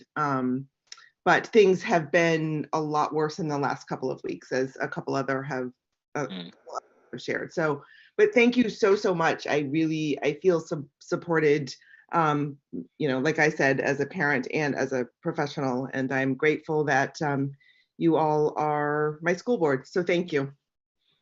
Thanks, Jess. Looks like the other hand went down. The other hand went down. Okay. Well, thank you all for, Carrie, heavy sides, please. oh, Carrie. I'm sorry. I'm No, up it's and I'm fine. down. But I just want to piggyback and make sure you're all aware that that one crosswalks, that, you press the cross to get the crosswalk to go on the side of the high school, right in front of the high school, middle school entrance. I believe that got hit by the sidewalk snowplow. And I think it was actually 2 winters ago. And that thing is very erratic and doesn't work properly. And you can press it. Sometimes it works on the first try and sometimes it works on like the 32nd try. And it's really been concerning to me. And I finally made a phone call last week and I called Department of Transportation, I think is who I ended up with. And they told me they would come and look at it. But I just want you guys to be aware, if you're not, that it's not working properly. And as you very well know, that already is a really dangerous crosswalk. Right. Well, thank you. Anytime, Carrie, that comes up, you can just let me know because I know who to call at the Department of Transportation. Oh, good. Okay. Carrie, Get that number. Get it done. just so you know, if you didn't see, as you were speaking, Tom was writing. Okay. Because I know he knows that person. Okay. Because I'll just leave it at that. So rest assured. Great. As you know too, this isn't a perfect science, and I'll apologize if we don't get back to folks as quickly as we can. But we're trying to, do the best we can, and where our hearts are at. So, that's kind of like the foundation piece. So thank you all for coming. Unless there's any other hands, I'd like to move to the consent agenda. Quickly, EL7 did not get filed with the board. As I dug into that, it's quite a bit more involved. I had to write to Visbit to get some information. I had to call the insurance company for workers' comp claims. So that one will be in the packet next time. Yeah. Yeah, and yeah, that's an annual thing, and because of the size of the district, when you think of the I forget what the total asset protection number was, but it was in excess of $187 million, and then you look at the insurance for all of that, and then when we're looking at asset protection, and we have 430 plus employees, so those numbers escalate everything. So, but I did get EL6 and EL8 done. However, I don't know if you want to speak to GP2 and BSR2, but I don't think they are in the packet now. They're in the folder online, but I don't think the board got to see those. So not a big deal to table those till the next meeting too. Yeah, it's up to the board. I'm happy to speak to those. Or we can table them for next time. It's whatever you would like. I'm not sure what everybody's level of oversight of those, whether or not you get to preview them. And apologies for having it come in so late this time.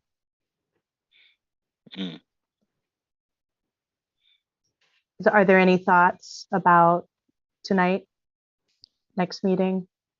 I would prefer to table them and take the next meeting because our practice is to read them and then, unless they're an issue, just approve them as part of the consent agenda. Right. Okay. Don't feel bad. We've all had. Yes. Thanks, Peter. No, it's, you know. Yeah, we And- don't usually discuss the consent agenda. It's expected that you've read them ahead of time and you're okay. If not, you discuss. Ask the question. Pull it out and discuss it. So Right.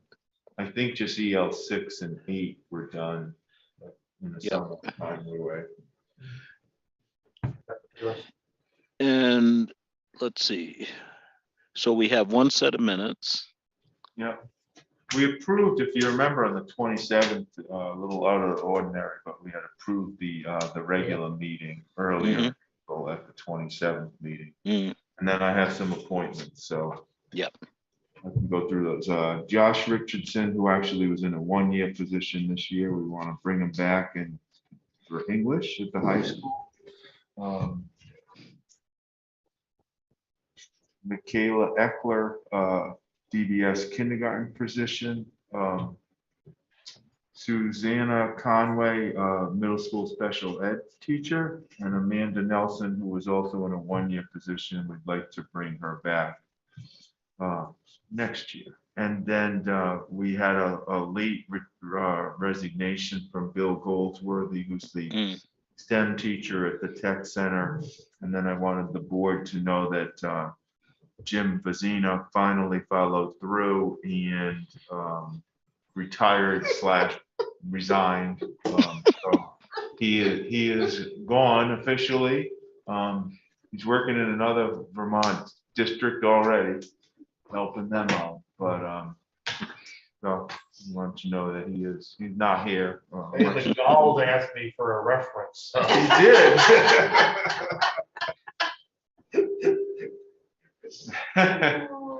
Yeah, me too. All right, so that's it. I'd like to move that we approve the consent agenda with the changes noted. Our welcome to the new members of the Hartford community, school district community, and our thanks to those who are departed. Second. So we have a motion and a second to accept the consent agenda. All in favor? Aye. Aye. Opposed? So moved. And that brings us to, yeah, we took care of the appointments, early on. The next meeting, is our community engagement and DEI training, and sent a special invitation out to our HCOREI members, as well as the select board. And if you notice in the invitation, we added the link to the strategic plan, the diversity and inclusion strategic plan, and just suggested maybe a quick read through of the plan, because when I reread it, I went, oh no, ma'am, no, no, it wasn't that bad. I said, we still have some work to do. But there's a lot of good work that's been done as well. So when you get a chance to read it, you'll see where we're at and how far we've come. And then there's also a link to our webpage, our equity and inclusion webpage for folks, because Tom and Roy and Maggie have lit that thing up. Come on. Shut the fuck up. You've already told us that.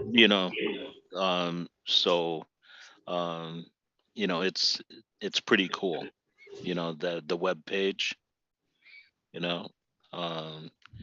So. Shut up. Excuse me. We're bringing up some other conversation for some Yeah, reason. Russ, yeah, yeah. Yes, I did. I apologize. I was talking to my daughters in the background. No, no, no. We were hoping, geez, is it so like, I try to keep brief with my comments, but That was an anyways, oops. it's That was an open mic. no, I got you, my friend. But One other thing, Coach, before you move on, at some point in the next 2 meetings, you've got to do my end of the year evaluation. So just no, keep no, that in no, the back of your mind. no, it wasn't in the back. We've already started that process. And Russ, yeah, really. Hey, Sydney, you think we were going to let you off the hook that easy? No, just know that HR gets very upset because I'm the last one all the time and they're waiting to sort of wrap up. Well, but the thing is, we save the best for last. Oh, yeah. Roy and Kathy, I guess. Well, that being said, I think everybody's got a copy of the piece, the invitation, so all of the information's there. So we don't need any executive session since we had a lengthy one. We've already executive sessioned out, so. Actually, I did miss something, Coach, if you don't mind, very quickly, but Sure. that next meeting, the engagement meeting with Dr. Gannon, Tuesday, May 24th. So it's not our usual night. It would be Wednesday, May 25th. She wasn't available. So that's the first thing. And then this room is not available because one of the commissions is in here. They booked it ahead of us. So because it's a Tuesday. Yeah. It's not our usual night. If it was a Wednesday, we'd have this room. So the room across the hall is available. So I did book that. I don't know if the board agrees that that would be a good place to hold it, or if you'd rather do it somewhere in the school district. Well, I am going to take a little executive fiat and suggest that you talk to Dr. Gannon and see what her thoughts are, and we'll make it work. From our perspective. I'm On that, always aware of CATV too in their capacity. Sometimes it's easier for them to have 2 meetings in the same place. Close proximity. And I did put the date change and why on the invitation, in bold, underlined. So, let's see. So, I guess at this point, who would like to do the meeting evaluation? I will do it as in compensation for my oopsie, shall we say. Okay. Okay. Board meeting monitoring. At the end of each board meeting, each board member and the superintendent or reporting evaluator for the meeting completes this monitoring form. The responses are shared and a discussion held on areas that need improvement. The chair collects the completed forms to use in the board's monitoring reports. 1, board was prepared for the meeting, satisfactory. 2, board's time was spent on ends not means, satisfactory. Each board member was given the opportunity to participate, satisfactory. Board members treated all persons with courtesy and fairness, satisfactory except for the end in one particular board member. Board adhered to Robert's Rules of Order as necessary, satisfactory. Board adhered to its adoptive governance style. It emphasized outward vision. It encouraged diversity in viewpoints. It exercised strategic leadership and not administrative detail. It maintained distinction between board and staff roles. It used collective decision-making. It looked to the future. All satisfactory. Thank you. With that, I would like to move that we adjourn. Second. So we have a motion and a second on the floor to adjourn, and thank you all. All in favor? Aye. Aye. Opposed? So moved. Tom, Yeah. So, the training, I guess they're gonna give us a copy of the one that we weren't able to go to, so that we can get that one under our belt. So we have all four.